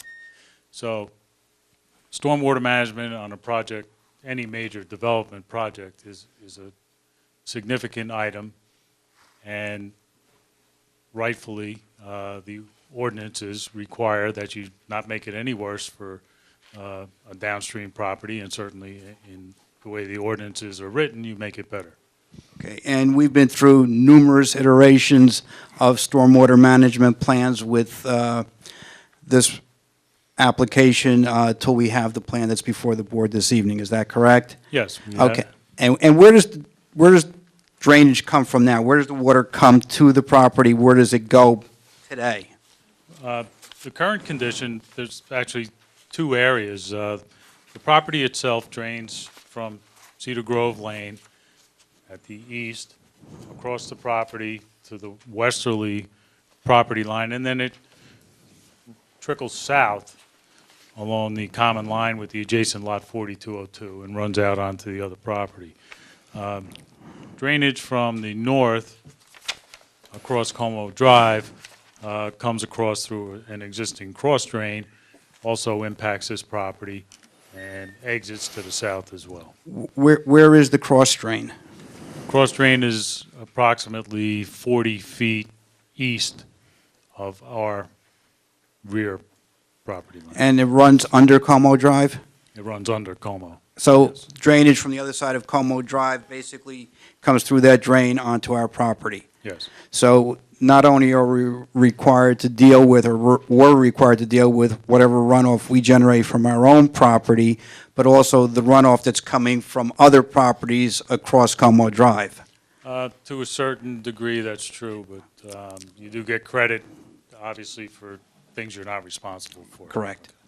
Now, in order to deal with the stormwater management issue, what did we do?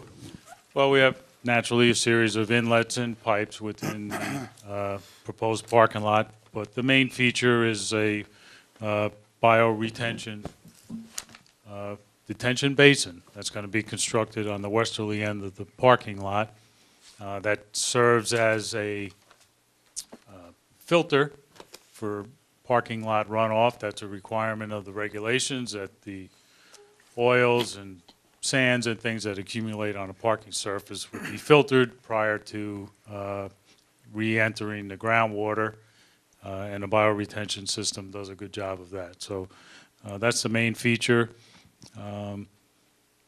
of the stormwater management. There's a series of swales, grass swales, that carry water from Cedar Grove Lane to the basin. What's a swale? A shallow depression in your lawn. Okay, Nice, so- a nicer word than ditch. But not as descriptive. So basically, we will be taking then the water that is being generated from the parking lot, from the building, and bringing it to the basin ultimately, which is located to, if you're looking at the property from Cedar Grove Lane to the rear of the property. Exactly. Okay, and then that water is contained within that basin, and what happens to the water? Well, we do have next question. fairly good permeability on this property, so a certain amount of it will recharge directly into the ground. The rest of it is retained or detained, and it bleeds out slowly at a rate, as I said before, that is less than what the existing rate is. So the basin serves as, to make sure that there's no detrimental impact on the receiving property.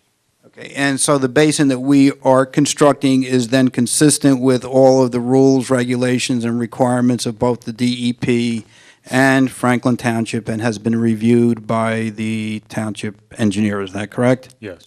Thank you. Okay. Other features of this proposed plan that we are required to deal with are issues of lighting. What kind of lighting are we proposing with respect to this project? Okay, I don't have an exhibit for that, so, well, we have typical stanchion mounted lighting, shoebox type in the parking lot. We have provided lighting that does not spill onto adjoining properties.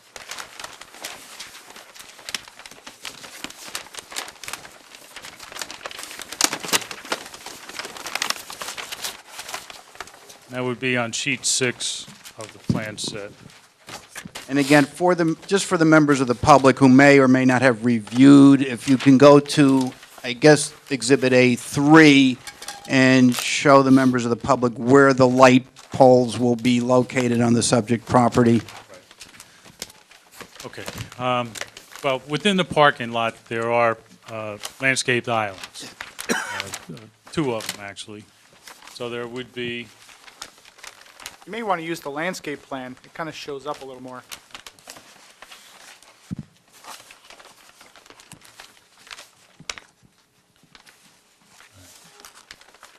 okay, so we have lighting proposed at either island, each end of both islands.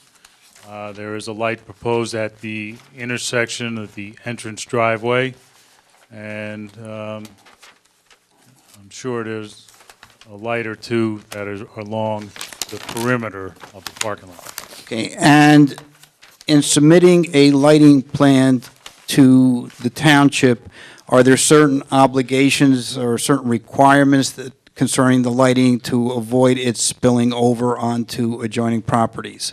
Yes. You have to contain the light on your property, either through shielding or reduction in the height of the pole and those types of techniques. Okay, and we basically submitted as part of our submission package a lighting plan which shows that in fact the lighting is contained on the site and doesn't spill over onto any of the adjoining properties. That's true. Okay, do you recall real quickly what the height of the light poles are? I don't.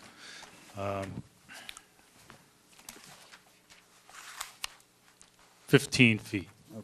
And again, they are located interior, in the parking lot only, and basically back towards the landscaping, which we'll talk about later. There's only one light pole at the entrance on Como Drive by our driveway, is that correct? That's correct. And then there is 2 light poles on the one-way drive. Okay. One on the internal side and one opposite. Okay, and again, based on the testimony of the pastor and the usage and discussing this application, all of those lightings, those lights will only be used on the evening when there is a service, and other than that, the parking lot will not be lit. That's my understanding. Okay, are there any other security lighting that you are proposing other than things that were described by Mr. Kuzmic, which were the ground lighting around the building? No. Okay. You are also required to prepare a landscape plan. That's true. Okay, and we have an exhibit, which I can't see that for because I'm old. A5. Okay, A5. Yes. Which details your landscaping plan. You indicated in your opening statement that there are a fair number of trees on the subject property at the present time. Yes, there are. Okay. Can you indicate where those trees are primarily located? Currently, there's a swath of trees, I guess it would be almost through the middle of lot 42.01, and it then hooks to the east and ties into the southerly property line. So, And that's the biggest bulk of the trees in that Yes. one section? yes. Okay. There is a sort of a hedgerow along Como Drive. Okay. And obviously, those trees do need to be removed in order to construct the parking lot and the stormwater management. Yes. Okay. You also indicated earlier that the township has certain requirements, that if you take out trees, you have to try to replace them in kind, or in the alternative, pay for those that you can't fit on the property. Right. And it's not exactly, well, sort of in kind. If, if you take down a 15-inch tree, you might have to put 3 back. Okay. Okay. What are we proposing to do on site? Well, our proposal, we have a buffer, a staggered row of 3 evergreen trees that run along our common property lines with the adjoining neighbors. Those would be 6 to 7 foot tall evergreens, which would shield the site from the adjoining properties. Are they varied evergreens, or are they all the same? They're varied. Okay. Okay, and those are also not only required to shield it, they're required by the ordinance for houses of worship. There is a mandatory requirement of a triple row of evergreen trees on the perimeter of the property. Right, I think your choice is a double row and a fence, or a triple row. Okay, and we've chosen a triple row Right. and satisfied the ordinance requirement. Exactly. Approximately how many trees? I don't know how many are in that buffer, but altogether, we're proposing 249 trees on the property. Various types scattered throughout. There are trees around the building. There are trees proposed in the islands that are surrounded by the one-way drive, in the islands that the cars would head-on park into, and then along the extent of Como Drive. Okay, and also there are trees proposed between the buffer and the parking lot? Yes, there are trees between the buffer and the parking lot. Also, the bioretention basin, can support vegetation, unlike, the open-cut basins that were popular years ago that you couldn't plant anything in. It was just a barren, if you were lucky, it was grass. But this bioretention basin can be seeded and can be planted. Okay. And you indicated that there will be how many total trees? 250. Now, that number may fluctuate as, the conditions go. The buffer is mandated by ordinance. The exact location of where these other trees are going to end up, there may be trees that are saved there in our calculation, I guess. Okay, and in this instance where there are trees that can be saved, we're going to do everything to save the trees that are there? Of course. Because obviously, we don't want to cut a tree down and have to pay to replace it or replace, or 3-to-1 replacement, is that correct? Yes. Okay. The parsonage will still have its entrance from Cedar Grove Lane, correct? Yes. Okay, and then you will have the one driveway entrance to the parking lot, and the other driveway is actually the loop for the drop-off in front of the building. True. And those are the only access points to the subject property. Yes. Now, when this application was submitted for the second or third time, certain staff reports were generated in conjunction with this application. Have you had an opportunity to review those staff reports? Yes, I have. Okay, and I'll go through them very quickly. John House has issued a report asking for some fire hydrants and other things and some pavement markings, and we can obviously deal with all of his requests and comments. Is that correct? Yes.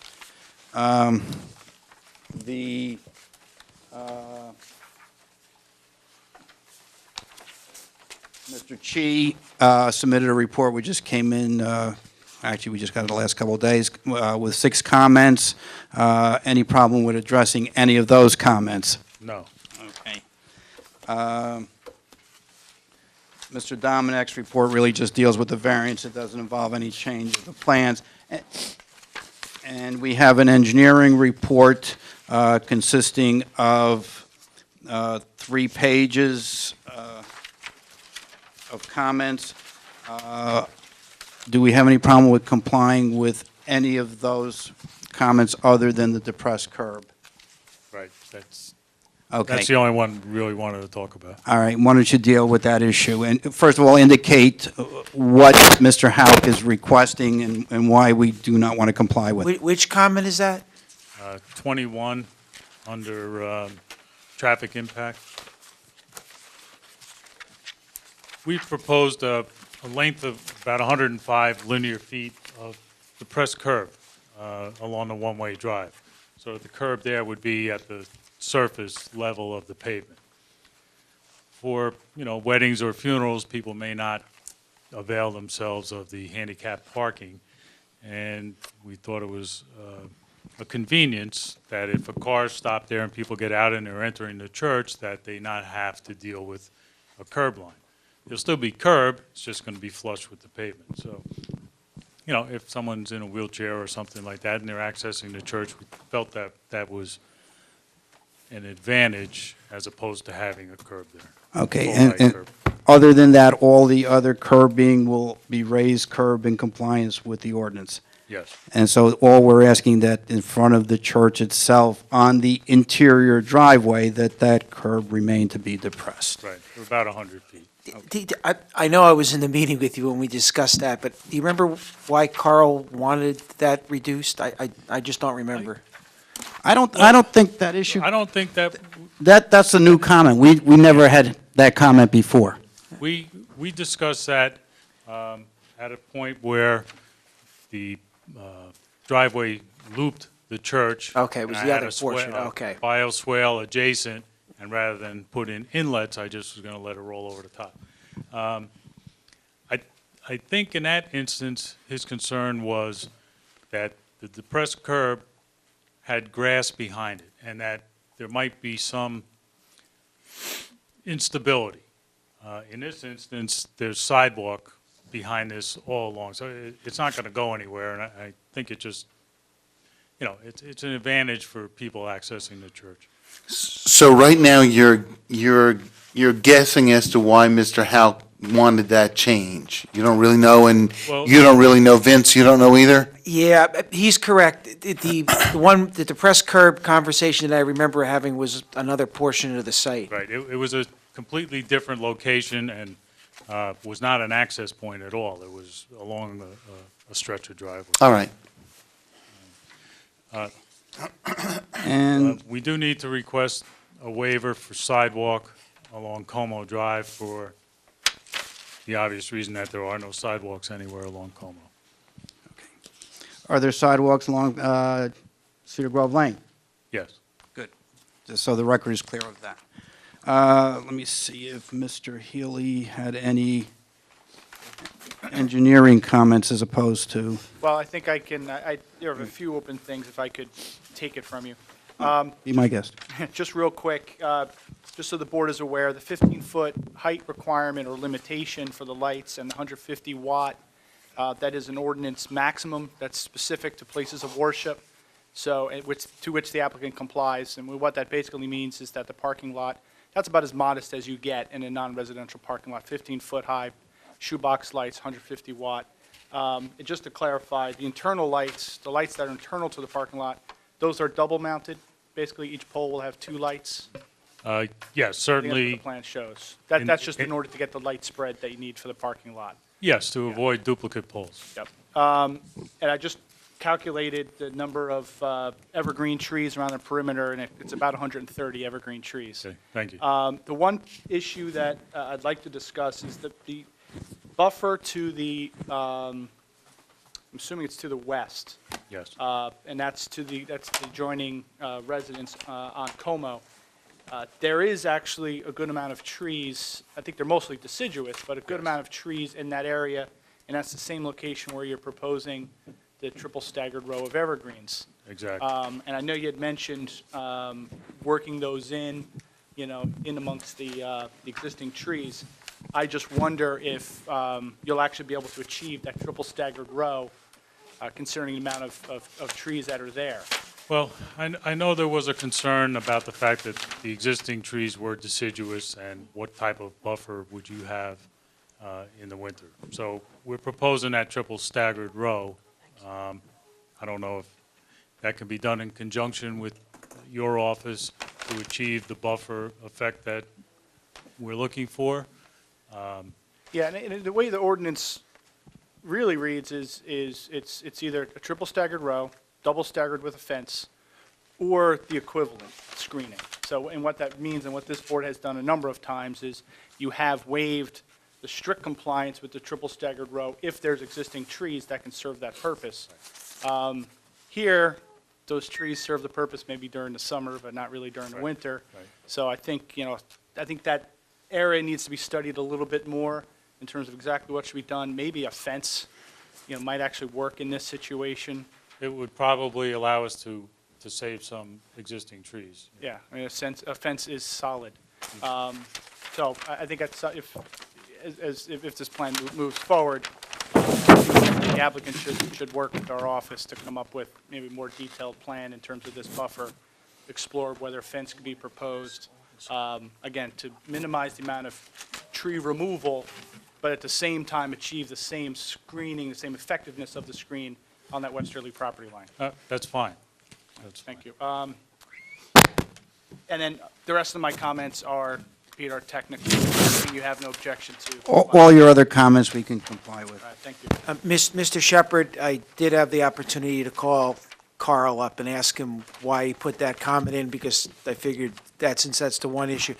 It's a safety concern. He said typically, when you have depressed curbing to drop people off, you have a smaller area specifically for handicapped people. His concern was that for the entire length, that people would give an opportunity, because I believe there's a sidewalk in back of it, that typically 105 feet for a drop-off area for something like this is not typically what happens. You have a smaller area for handicap or for a couple queuing spaces. So that was the rationale for Does he have a view?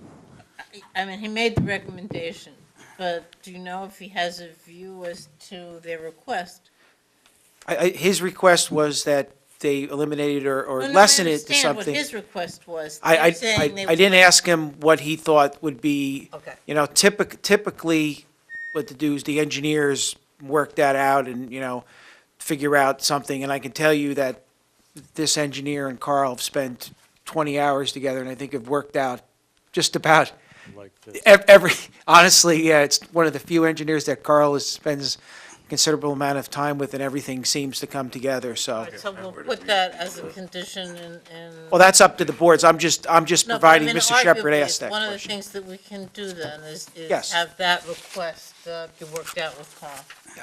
Okay, and I don't have a problem with that, I'm sure we can work it out. I think Carl sort of indicated that there can be some portion of it Absolutely. depressed. And the only thing I want to say, it has nothing to do with Mr. Hauk or anything else, but I don't want the board to establish a precedent where we have Mr. Hauk calling in and offering his No. opinion, and I Let's- can't question it or cross-examine him, or I get information to the board.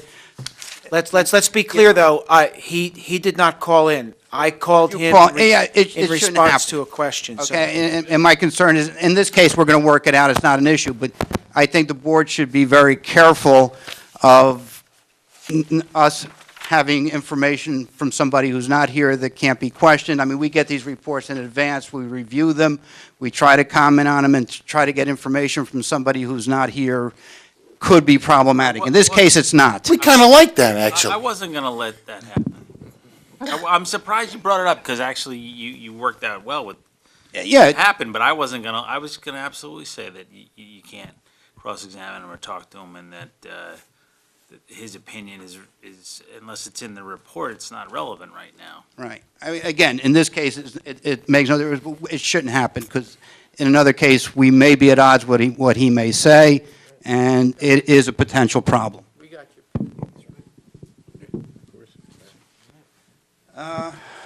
I have no questions, further questions of Mr. Gazali. I have one. Let's say the church does really well, and on a continuing basis, they're filling up all of the parking spaces that they have every Sunday, and now people are starting to park out on Como Drive. And is there some other space in the, on this lot in which the parking can be expanded to add additional spaces, and how many can they add? Well,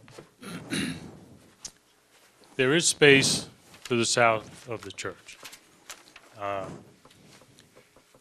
There is space where the parsonage is going to remain at this point.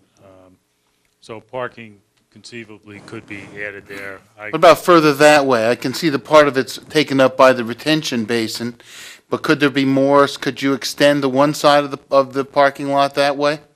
Well, it's possible that another row of cars could be added on the southerly side of this aisle, because there are none at this Okay. point. So there is a potential for expansion. Okay.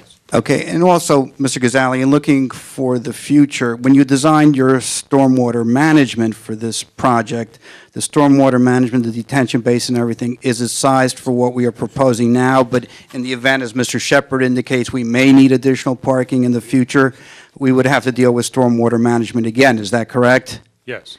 Did we do anything with this plan to deal with perhaps some future growth? We allowed for a fellowship hall, Right. 1,800 square feet. So, but if the fellowship hall doesn't happen and we have to put some parking in, there's stormwater management that can handle that. Yes. Okay. A limited amount. Thank you. Anybody else have any questions? Yes. Can you point out the location of the driveway across Como Drive? The existing, Yes. Okay. The neighbor's driveway. the neighbor's driveway. Right. The- You don't show any of the driveways across the street, and I'm just wondering where their driveway will fall in line with the ingress and egress points.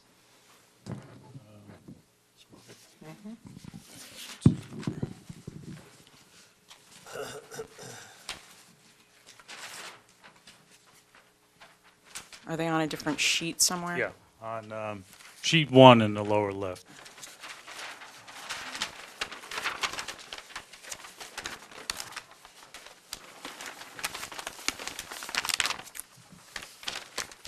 Okay, but that's not on your proposed No, it's plan? not, it doesn't show up on the site plan. Give me 1 second.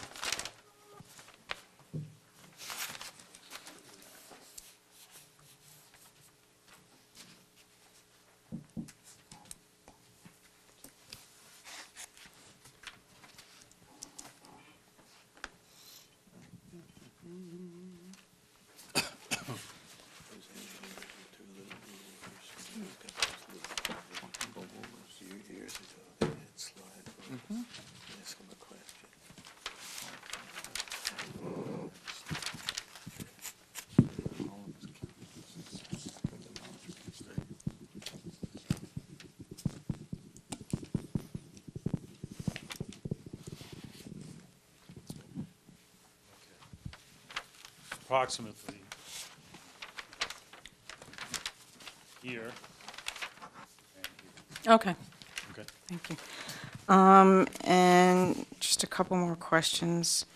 A sign is proposed. Is that going to conform with the ordinances? Will that be externally or internally illuminated? It will conform with the ordinance. We don't have details on it at this time. Okay. The landscaping on Como Drive in front of the parking spaces. Yes. I'm concerned that it's not going to be enough to shield those cars. Is it possible to either, I think those junipers only grow to be 2 or 3 feet tall. Is it possible to substitute a different species, move some of the other stuff from the interior of the site along that area to better screen it? Yeah. The purpose of the junipers was to get to the height of the headlights. But, we have a lot of landscaping proposed. It could certainly be, if the board feels that it would be advantageous to provide a row of evergreens along that parking to further screen it, that's fine. And along the lines of the amount of landscaping, other than the required buffer, did you say that the number of trees was per a requirement, or I guess what's the reasoning behind the number of trees? The ordinance, as I said, requires, a certain amount of replacement trees for trees that you take down. We're short of it. So we'll be making a contribution to the tree fund. It got to the point of how much is too much. Well, that's where I'm kind of going with this. Right. It's, So that's why I didn't do this, and I had a landscape architect actually do it. So we've put as many on there that, in his professional opinion, made sense. yeah, I would almost recommend fewer interior trees, because maintaining this lawn in between all of these scattered trees is going to be a problem for them. So I wouldn't mind seeing more massing or fewer, just on the interior where you see, Around the church, you mean? yeah, Okay. In this area? yes, in that area. It's going to be quite costly for them to put in all those trees and maintain them and mow around them, and so it's just We could something certainly for look us to into think that. of. Obviously, we still need to comply with the tree replacement ordinance, but we'll look into that. Okay. And that's, on Como, I'm not suggesting that they add even more landscaping, but maybe pull something or substitute some species from in here and pull it out toward the street to better screen those cars. Any other questions? I just have one curious. On lot 44, it says Somerset County Stormwater Management Facility. Yes. What is that? When Cedar Grove Lane was reconstructed, the county put a shallow detention basin in there. Okay. Any other from the board? Okay, now's the time to ask all of those questions with respect to buffer and so on.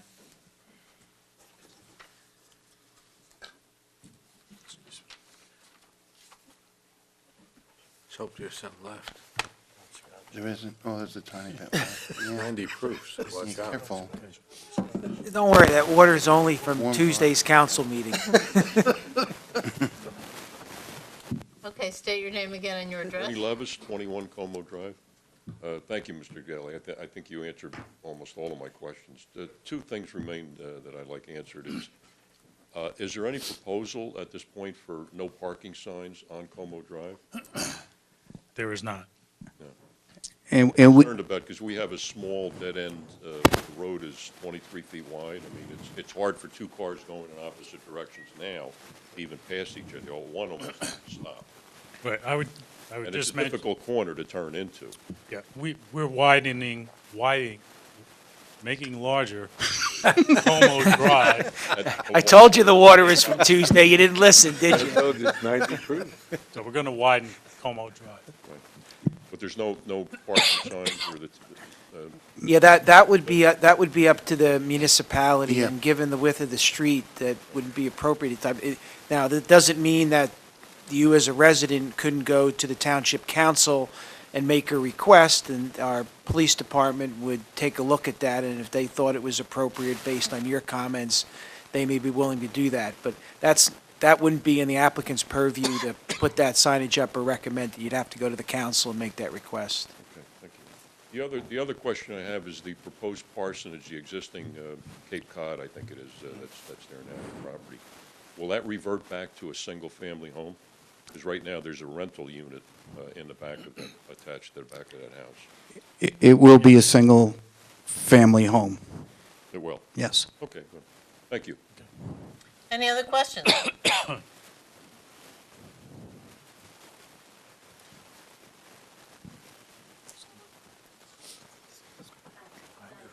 Jean Gerlich, 42 Como Drive. Yeah. I know with the runoff and everything in the parking lot and the detention basin and all of that is government specified and whatever, but not being so trusting of that myself. And the fact that the entire street of Como Drive is on wells. I'm a little bit concerned about salt, oil, et cetera, buildup over the years getting into the groundwater. Everything goes down from the corner, Como Drive goes downhill all the way down. So can you speak to that a little bit for me, please? Well, the bioretention swale basin has a 2-foot thick planting filter medium. Underneath that is a 6-inch layer of sand. These facilities come with a maintenance plan. It is incumbent on the owner to inspect these after every certain rainfall. The township, Vince, correct me if I'm wrong, but I think the town also conducts a yearly inspection of these facilities. Yes, there's a yearly maintenance fee and a yearly inspection done by our engineering department, and that is done every year religiously. And does that mitigate any oil buildup and all of that? Well, they're going to require to give us a maintenance manual, and our engineering department will review to make sure that everything is functioning properly. And that, like I said, that's done religiously. Thank you. No pun intended, huh? The other thing is, I know we're talking about all of the trees and whatnot on Como Drive. I think our concern is that we would not want to see this parking lot at all. You know, I understand it's, having it up to this high, so it blocks headlights and that kind of thing. We don't want to see the roofs of the car. We don't want to see the blacktop. We don't want to see that at all. So Yeah. hopefully you can you're going to Okay, be taking yep. down a whole lot of cedar trees right there, Right. which already block that lot. No, that's fine. I mean, if you're across the street and that's what you would prefer, that's fine. And a question on the signage, I know that you don't have that settled yet. Will that sign, do you think, be on Cedar Grove? Well, we have an illustration. Yeah, it's going to be on Cedar Grove, right in this location. Right by the corner of Como? Well, it can't be on the corner because there's a sight triangle, so people, Right. can, if you're Right, driving out of but there. it seems close. About 50 or, well, probably 60 feet from the pavement. Okay. And then one more question. You mentioned that you're widening Como Drive, which I saw in the plan before, but you're only widening it the length of the property on Como. So if you do have an overflow of people, and they do wind up parking further down Como, that's going to be a big problem for us. When you turn into Como now, you almost come head-on into people coming out. It's very narrow. Right. So Well, I think as was discussed earlier, that, we would go to the town about it. Got it. Okay, thank you. okay. Any other questions? Yes. Frank Resta, 323 Cedar Grove Lane. I live at the house just south of this property. Yes, right there. So my first question is, what is the top of the roof of the church, the height? 28 something, Jeff? Okay. Yes. And you stated that the lighting is 15 foot? The parking lot lights, yes. Okay. And the trees are 10 foot for the buffering, correct? The evergreens are 6 to 7 feet. The trees are 2.5-inch caliber. Okay, would you consider... But they'll grow. They'll grow. Yes, well, would you consider putting in the additional foot to come up to 15 foot along my, basically the southern part of that property for the evergreens? So, and that would 15 foot alleviate any of the, because I do live on the second floor, so that would alleviate the lighting issue. I would discuss that with my client, but those trees grow pretty quick. An 8-foot tree is substantial. Well, that's not my question, how quick they grow. My question is, would you The- match the- the the- height of the lighting? The ordinance doesn't require it, number one. Number two, is testified to by Mr. Gazali. Part of our requirement is to contain the lighting on the site. So the lighting should not be spilling over onto any of the adjoining property. So the lighting is contained in the... I understand that. The fact that I live on the second floor, I believe I will see the lighting. So as a good neighbor that you are moving into, I am requesting that on the southern part, you put evergreens, 3 rows that are 15-foot height. I also have a concern about, I understand the parking lot is going to be no lighting at all at night. And, Well, when nobody's there. right. So I have a security concern about that, that there's no lights and somebody knows a nice big parking lot, and what would that draw to the neighborhood? So one question, would you put fencing up when there's no... No, I think that what'll happen is we'll probably jump off that bridge when we get to it. I think that as long as there's not a problem there, I think that we'll treat it as if it's not a problem. If it becomes a problem, I guess the town and the police and everything will deal with that issue, but we're not going to anticipate a problem like that, not over there. Anticipating, but having that large of a parking lot with no lighting at night, I believe would be an attractive draw for some undesirables to go there and do whatever they do in a dark parking lot. So another possible, maybe some low lighting to discourage that type of action. Thank you. Anybody else? All right, I'm going to close the public hearing now, and let's take a 5-minute break, okay? Thank you.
Yes. Your next witness, please. Ms. Dolan. Oh, here she is, Miss Dolan, remember her?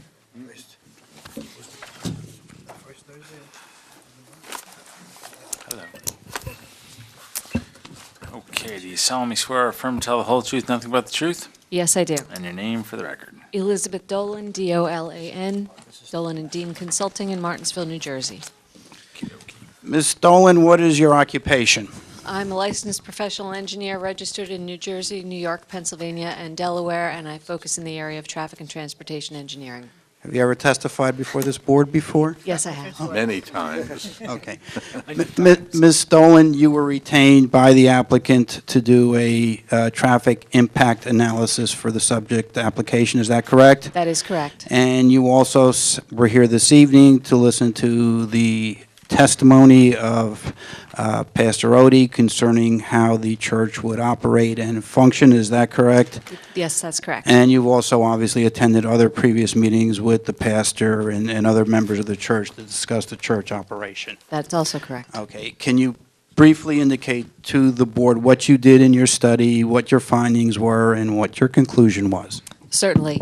The board has heard that the church will have one service on Sunday, 10 a.m., and a Bible study at 7 o'clock in the evening on Thursday.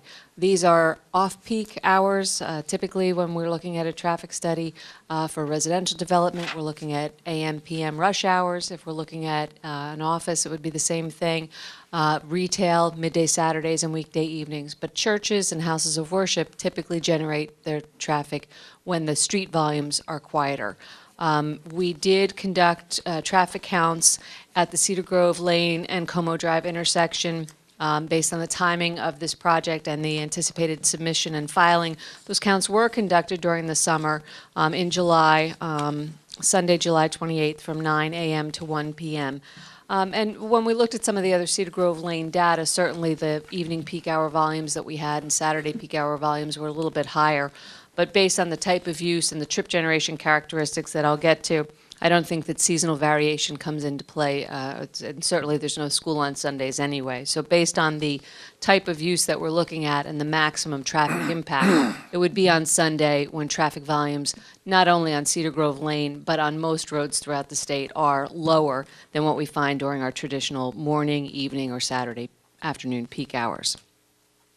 The size of the church typically generates is a variable that we use to generate trip generation estimates. And we've talked about 108 seats, and I know that there was some discussion that possibly there could be more, but based on the 108 seats that are on the plans, we look at data published by the Institute of Transportation Engineers to help us develop driveway volumes based on the seating capacity of a church or other house of worship. Based on the ITE data, we come up with an equal inbound and outbound volume during a 1 hour period, and that's associated with some of the older traditional churches where, for example, at my church, we've got an 8 o'clock mass, a 9 o'clock, 10 o'clock, 9:30, 10:30, every other hour, hour and a half. And so you've got people leaving one service and then the next group coming in for the next service. The ITE numbers reflect that, whereas you've heard from the applicant what's proposed is one service on Sunday. So what's going to happen is at that half hour, 15 minutes prior to the start of the 10 o'clock service, you're going to have an inbound surge of activity based on, again, the seating capacity, probably 30 to 35 vehicles. And then at the end of the service, people will leave, and so it'll really be a one-directional flow because there is only one service being provided. The level of trip generation, we're talking about 35 cars in a 1 hour period. That's not a significant volume. And when we add that traffic to the existing traffic, we find that the operational conditions at the Como Drive intersection with Cedar Grove Lane won't change. The operational levels of service will be in the level of service C range, which is acceptable, especially for an existing intersection. The roadway is a dead end, and the Cedar Grove Lane corridor, of course, is under county jurisdiction. They don't want the access there. So from my perspective, it makes sense to provide the primary access for this use on Como Drive. Those volumes are very low, and when we combine the Como Drive existing volumes with the church volumes at the intersection with Cedar Grove Lane, we have acceptable operating levels of service. So it's a relatively low-traffic generator, and the generation is during the off-peak hours. So from a traffic perspective, this is an easier use to assess because the impacts are off-peak and they are low. When you say that the level of traffic is a C, that is on Como Drive? That's at the intersection of Como And Cedar Grove Lane. Grove? Okay. That's correct. Now, that's the existing level? Existing and proposed. So that, what you're saying then is that the church would have a negligible impact on the, That is correct. And certainly we understand that because of the type of use, we're going to have that outbound surge. There may be a few minutes when we've got a little bit of a queue developing, but based on the way the plan's been laid out, that queue will not impact the ability to get in and out of the driveways. And as I think Mr. Ghazzali pointed out during his testimony, there's really only one driveway on the opposite side of the street that might be momentarily impacted by a queue that could be developing as people exit. But they're going to be exiting through the driveway on the church, then onto Como Drive. So it's somewhat self-contained, and again, I would say a minimal impact on the Como Drive, and it would be for a short duration of time. The other thing is parking.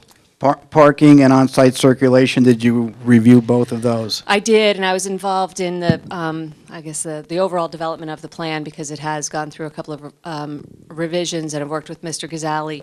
The site circulation is conventional, it's appropriate. We've got perpendicular parking off of two-way circulation aisles, so it's an appropriately designed parking lot to allow movements into and out of the spaces and also to accommodate the circulation throughout the site. I think the drop-off feature is a nice feature to have at a use like this because there are events when people want to be dropped off without having to cross the main drive aisle. So that's, I think, an added feature. And the way this loop has been developed, I would say that the intersection, the driveway intersection closest to Cedar Grove Lane would have a lower volume. The majority of traffic would be at that westerly driveway, so we've got a nice separation between Cedar Grove Lane and the main site driveway, again, to accommodate any queuing at the end of a service or ceremony. So certainly the site access and circulation is appropriate. We've looked at the parking based upon the 108 seats and the, again, data published by the Institute of Transportation Engineers. Based on the 108 seats, the ITE numbers would come in a little bit lower than the ordinance ratio of 1 space per 3 seats. Even using the highest ITE rate, for this again would be church parking indices, the maximum I came up with was 57, and I know Vince came up with 77 based upon the possible ability to add more seating. So I think that that's probably a pretty high estimate based on building area and the seating capacity that's been designed. And from my perspective, the number of spaces proposed on site certainly seems to exceed what would be expected. I don't see a need based on the parking supply proposed to have parking or to expect that there would be overflow parking on the street. But just hearing the comments and concerns and questions raised tonight, the possibility, I would say, could exist that maybe we might see 10 vehicles that could park between the western driveway and the western edge of the property. Certainly, we're not going to be able to park between the exit driveway and the stop bar or the approach to Cedar Grove Lane, and it wouldn't be appropriate to park between the driveways. So again, if there was a request for no parking, I don't think that that would be a problem or have a negative impact with the church. And if the church really is successful and grows and has a greater attendance, I would think that they would have the ability to add another service on Sundays to help distribute that load. But based on what the prior witnesses have indicated, we're not expecting that level of growth. But certainly between the ability to increase parking on site and or possibly have a second service, I don't see there being a negative parking impact or overflow impact on Como Drive. And just to clarify that one point about the 10 spaces, you're not anticipating that there's going to be a need for that overflow on Como, just that if that ever was to happen, that portion of Como could accommodate 10 cars. That's correct, yes.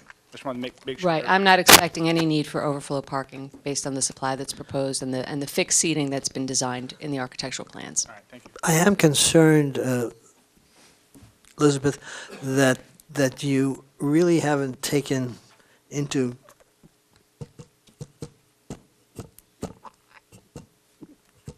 good consideration the increased traffic on Cedar Grove, because I take that all the time, and the increased traffic on a Cedar Grove lane, even on a Sunday, is really increasing. So I don't really, I'm looking at your report here, and I don't know. I'm concerned. Well, I would say again that this is a quieter time period on Cedar Grove Lane than many other hours throughout the week. Certainly, the volumes that we recorded at the intersection and along Cedar Grove Lane are lower than what we've counted, for example, during a weekday evening peak hour when we've studied different locations along the corridor. And the impact is being reviewed. I don't know where we are with the county, but we are subject to the county's review of this as well. So the volumes, the analysis are, I would say, very appropriately predicted based on the standards that we use. The counts are recent and consistent, although lower than what we've seen at other locations nearby on Cedar Grove Lane. There's no question there are times that when that roadway is very busy, but this particular use is going to generate its maximum volume when the roadway is quieter. Any other questions from the board? All right, I'm going to open it up to the public. Anybody have any questions? Come on up.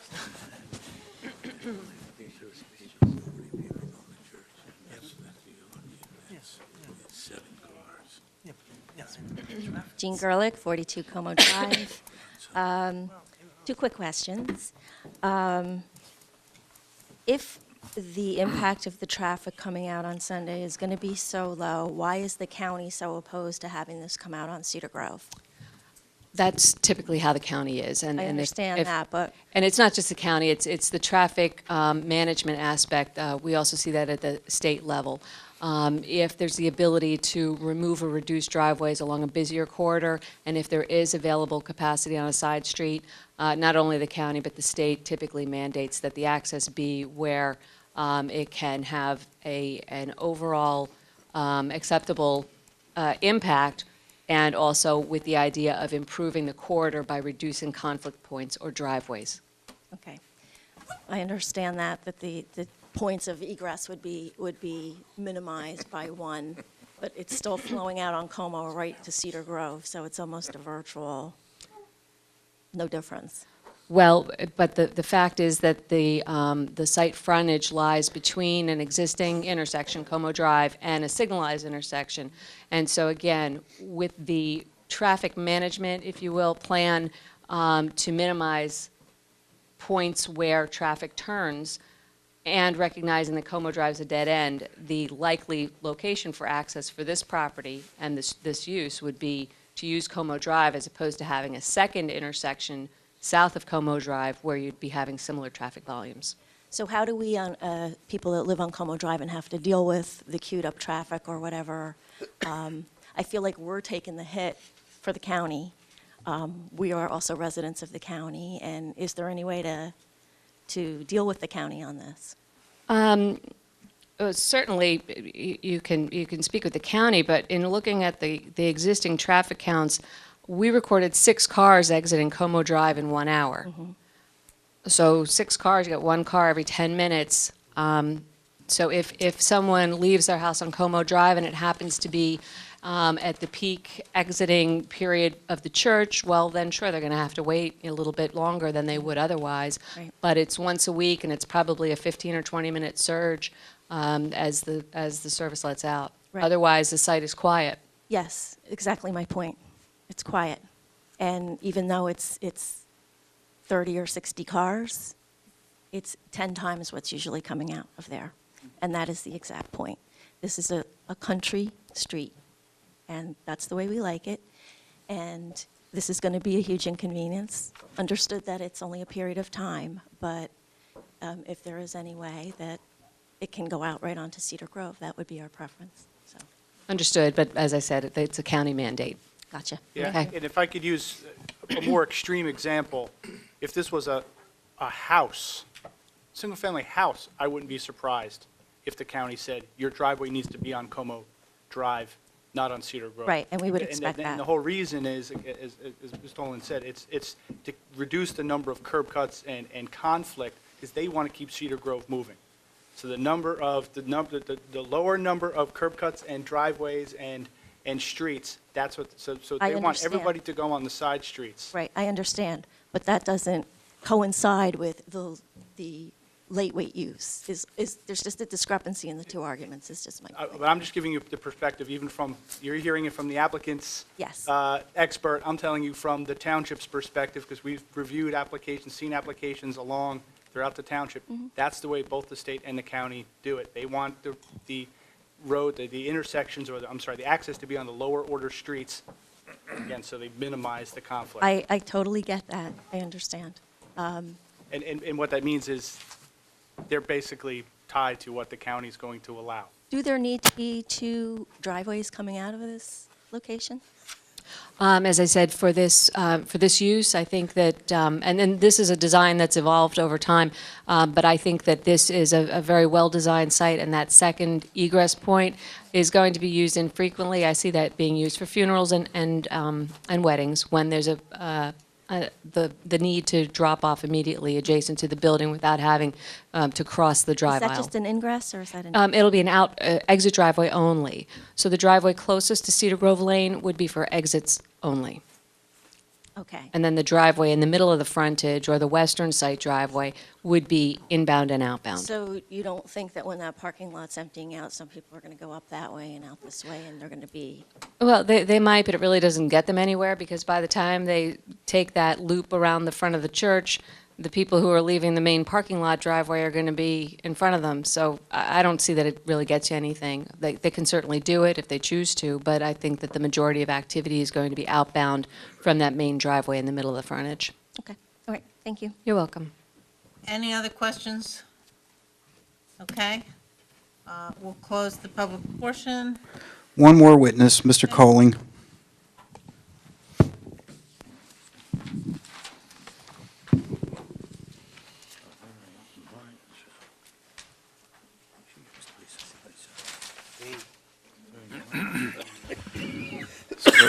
When you're ready, I'll swear you in.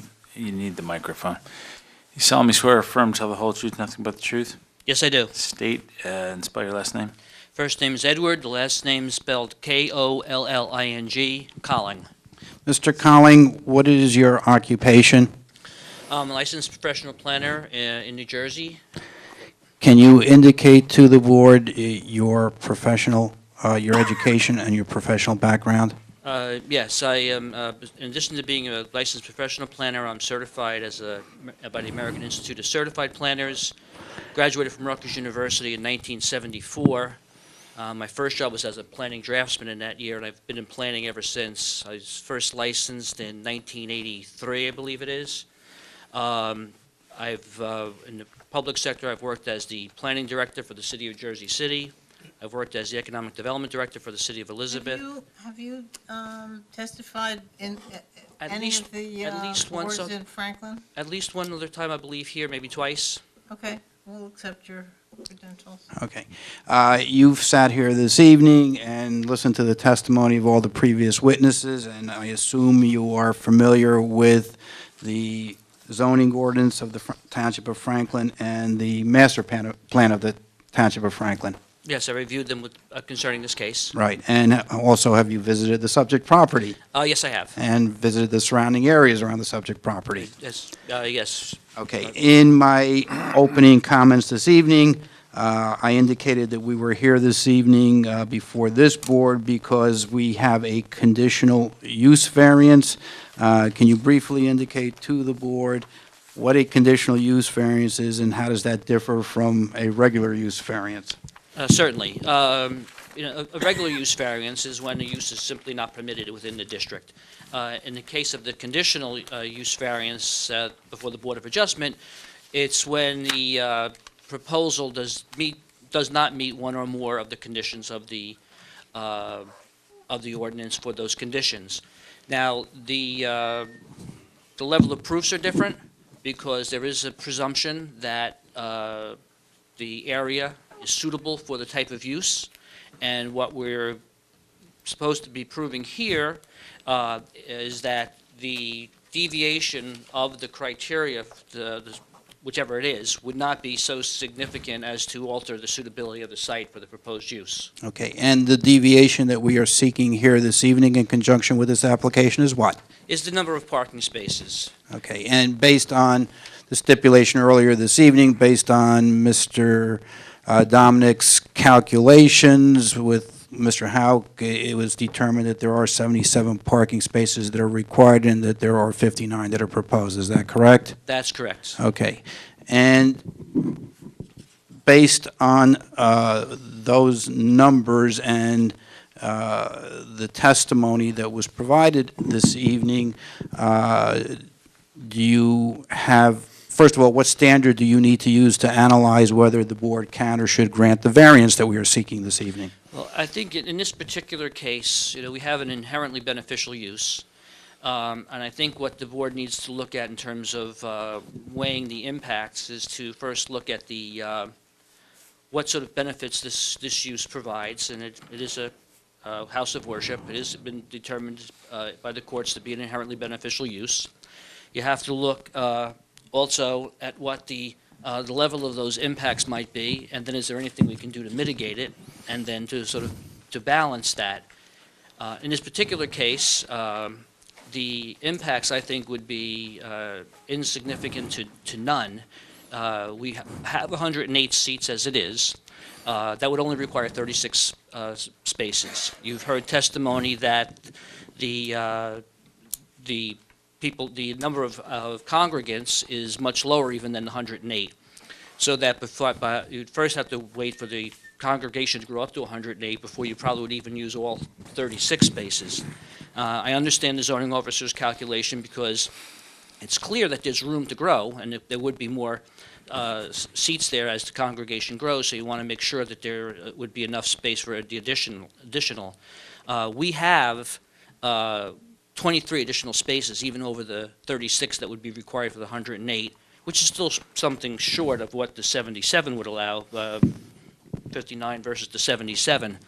But there, as the engineer has testified as well, there are additional spaces on the site where how many more spaces? We would need about 18 more spaces, could be accommodated either along the southern line where the parking is only single loaded, maybe expanding maybe into the lawn area or the landscaped area next to the church if and when that were ever needed. So that I think mitigates the impact of the lesser parking spaces, because if additional seats are added and we have additional seating in excess of what the current parking could accommodate, which would be, I think, 177 seats, then it would be appropriate for the applicant to return for a site plan amendment, and it could be handled at that time. So I think in its current configuration, there would be...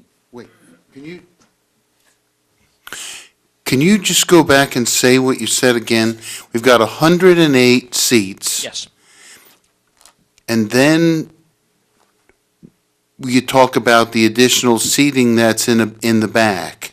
And then you said, at what point do you think the applicant should have to come back? If the number of seats, the actual fixed seats, exceeded the number that could be accommodated in the existing parking is laid out for 59 spaces. Yeah. One space per 3 seats. Yeah. You could accommodate up to 177 seats before you would then exceed the number of seats permitted based on the parking. So there's plenty. I mean, what I'm trying to point out is that there's... Time it. We've got 177, and it's 3, right? That's the assumption is 3 per? 3. Yes. Yes, so that's 5, 27, isn't it, 59. So that's close enough for Jazz. How many seats, how many parking spaces do we have? Are those 55? We have 59. We 59, okay. So even All right. if they grew, they'd have enough space. So there is a substantial number in excess of what we would expect based on the testimony that we've heard tonight. So therefore, I see no detriment whatsoever or no impact whatsoever from the parking variance. And that impact is not only based on the present use, but even moderate growth as we would hope would happen with the church. There's adequate, based on your testimony, capacity to handle that parking with the existing parking spaces. And also, there is the ability to create some additional parking on site should it become necessary, correct? That's correct. And from a planning perspective, if we took out a lot of the trees that we put on the site and we're under the impervious coverage, would it make sense to throw in more parking right now and basically make this more of a parking lot blacktop as opposed to the plan we are proposing? No, I think actually that would end up being actually more detrimental to do that. You have more impervious surface, you'd have less landscaped area, it would have more of a visual impact in the neighborhood.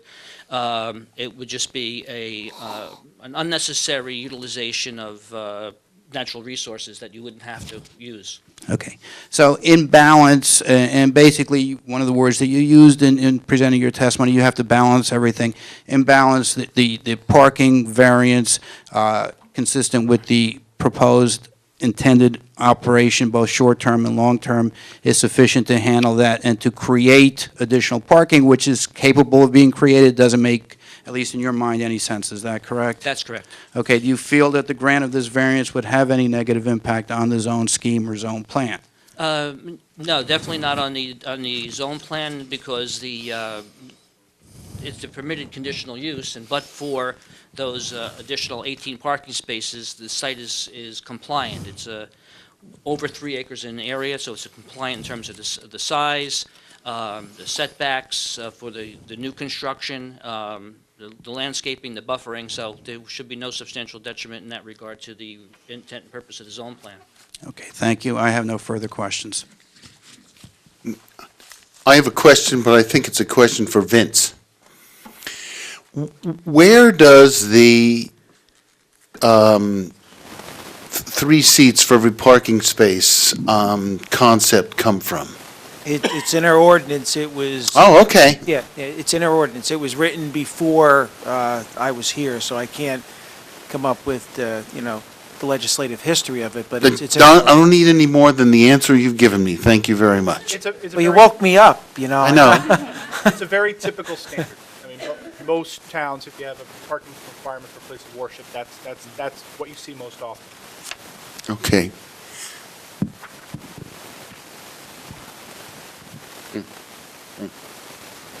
You got anything else, Bob? You look like you're. No, I have a couple things. Once we get to the part where we make a resolution, before we do that, I have some thoughts. But that's it. Anybody else on the board have any questions for this plan?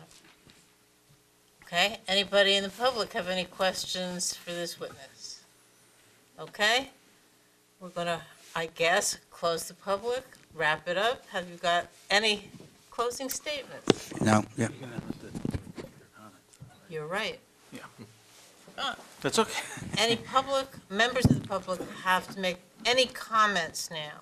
This will be a sworn statement. If you have any views you want to express about this application, come on up. Now's the time. Yeah.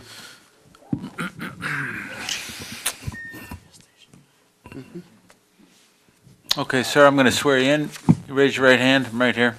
Solemnly swear or affirm to tell the whole truth, nothing but the truth. I do. Tell us your name and your address. Frank Resta, 323 Cedar Grove Lane. All right, thank you. So as the direct neighbor to the south of this property, and my one request was to raise the height of the 3 rows of evergreens, considering the cost, I'm not guessing at it, but I'm stating that it's a very small fracture of an additional cost to raise the height of those trees. On the southern side only, I am requesting. Thank you. Anybody else? Again.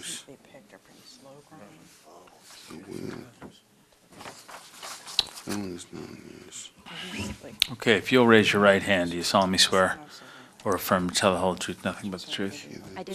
And your name, again, just for the record. Jean Gerlich, 42 Como Drive. I don't want to drag this out any longer. We've been here long enough. I want to thank everybody for answering all of the questions that I had and my neighbors had. Como Drive is a very tight-knit community. A lot of multi-generational families that have been there, grown up there, stayed there, et cetera. This church coming in is obviously new to us and a little disruptive to what we're used to.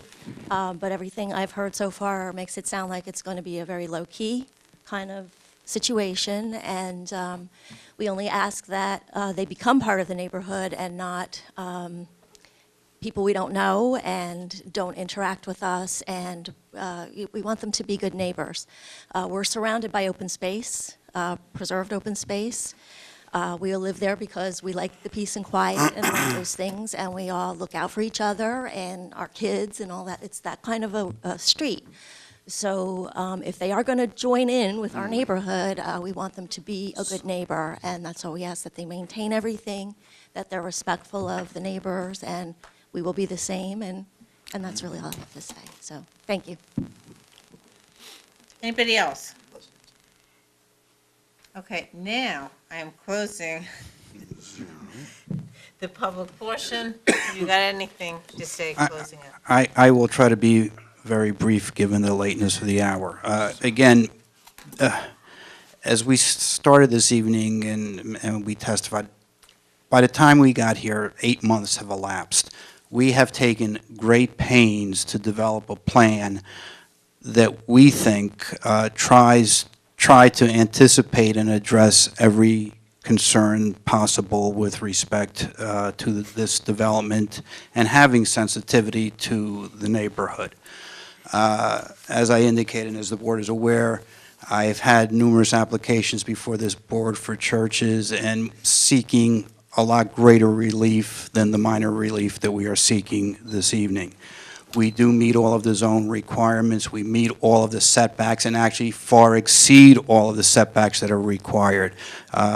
This church is no bigger than a large house on a 2-acre lot.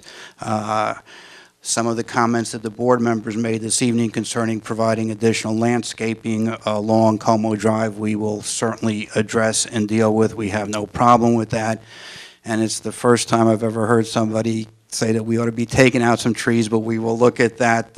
Usually most of my clients don't want to put trees in, but we would be happy. Again, landscaping is very important, is very critical, and we can work with Mr. Healy to make sure that any amendments to the landscaping would work. And I can assure the neighbors, too, I've been dealing with these clients for well over a year in the planning process, and I think once the board grants this approval and once this church is constructed, it will be part of the fabric of this community and that neighborhood. And I would respectfully request that the board grant the D3 use variance and site plan approval for the church, and I thank you for your time and consideration. I will let Mr. Shepherd impose all the conditions. Well, I'll do that next. See, I have one thing that I need to talk a little bit about before we get to that. One of the things that Mr. Resta talked about was, in addition to the raising the height of the trees, was the concern about security. And while I think that it would be not a great idea to put a fence around the parking lot, because what we're trying to do is make this fit into the community, as Mrs. Garlick was trying to get us to do.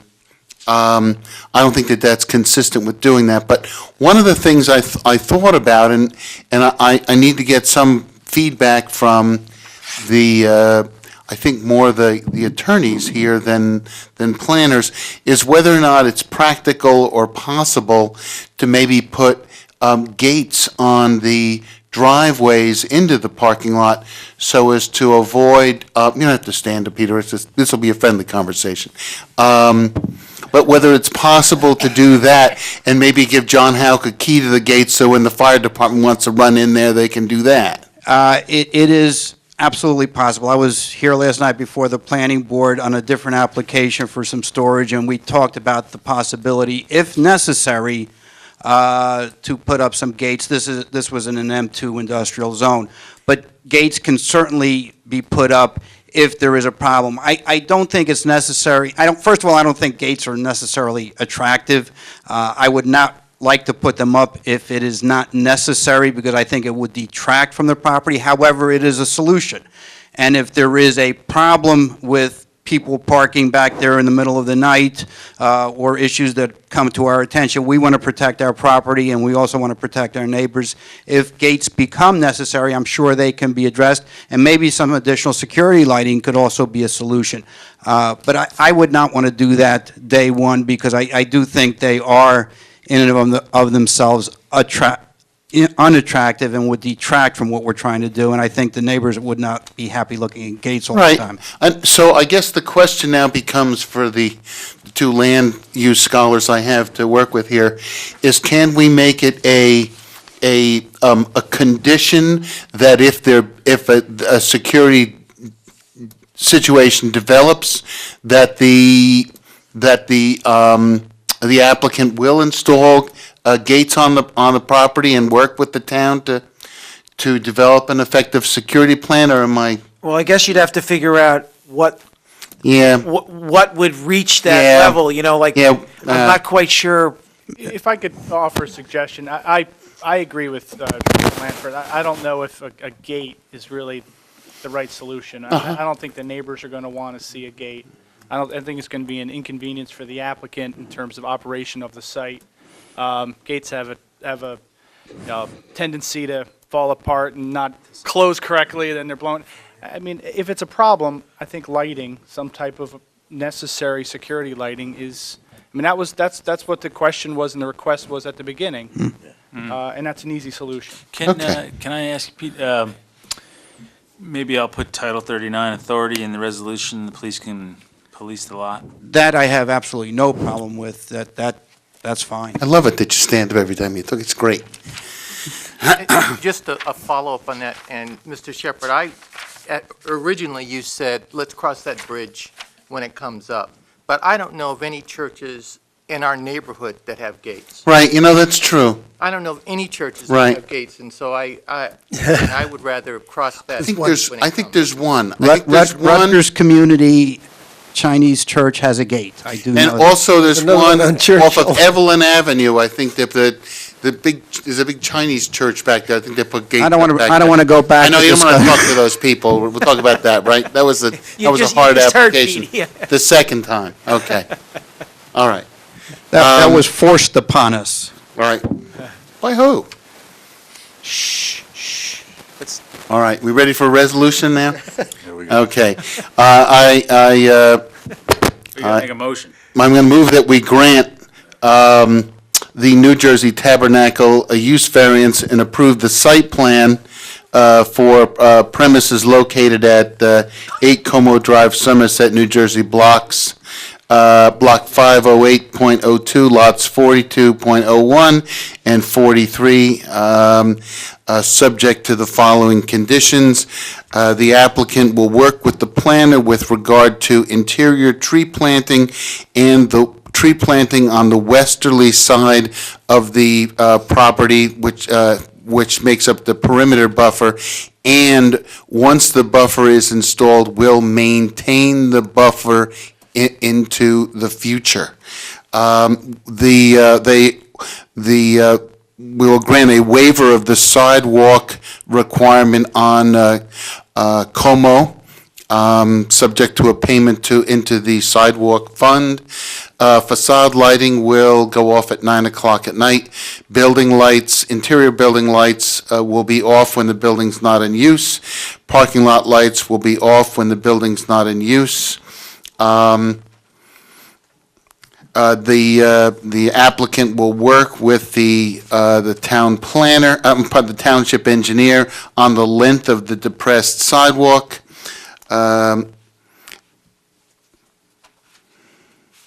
Okay, and the use of the premises will be limited to a single service on Sunday. But you know what? I'm not sure that that makes sense, just because, and this is something that Elizabeth Dolan raised, if they should expand, one of the ways that the church can expand is by having a second service as opposed to crowding the whole world in on one service. Okay, I'll eliminate that part, but I will say that use will be limited to Sunday and a Thursday night Bible study, which will take place between 7 PM and 8 PM. I would like to amend that to add that the parking lot will not be used for any fairs or events, that the church will be limited to church services and the events to be limited to weddings, Funerals. No renting. Yeah, no, yeah, funerals, No renting. and no renting of the site. right. I'll accept that amendment. Let me see here.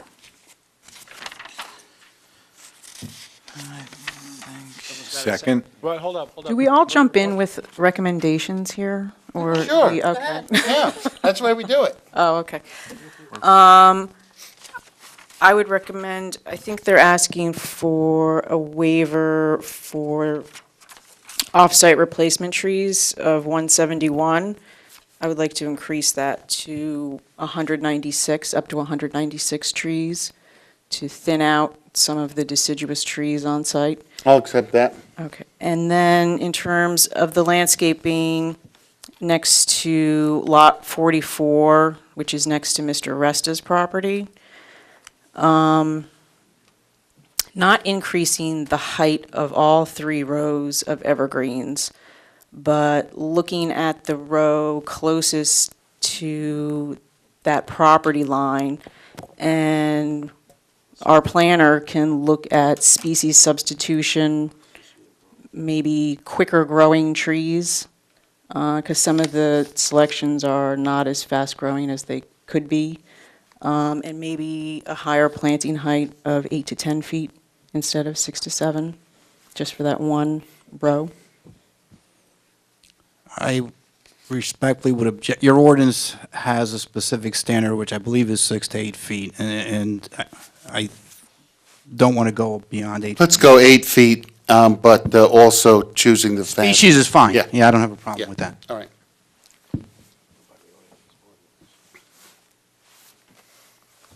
Okay. I think one more, just to clarify as well, in terms of the landscaping, the applicant made the commitment to look at more landscaping or more effective screening of the parking lot along Como. Okay, accept that. Okay. So Got all that, Pat? Now, you have all of that? Yes. Okay. Do I have a second? I'll second it. Mr. Betterbid, Four. Chairwoman Grammon, Yes. Mr. McCracken. Yes. Mr. Shepherd, Yes. Mr. Caldwell, Yes. Mr. Rosenthal, Yes. Ms. Pagella. Yes. Do I Thank have you a very motion much. To adjourn. Moved. Very workable.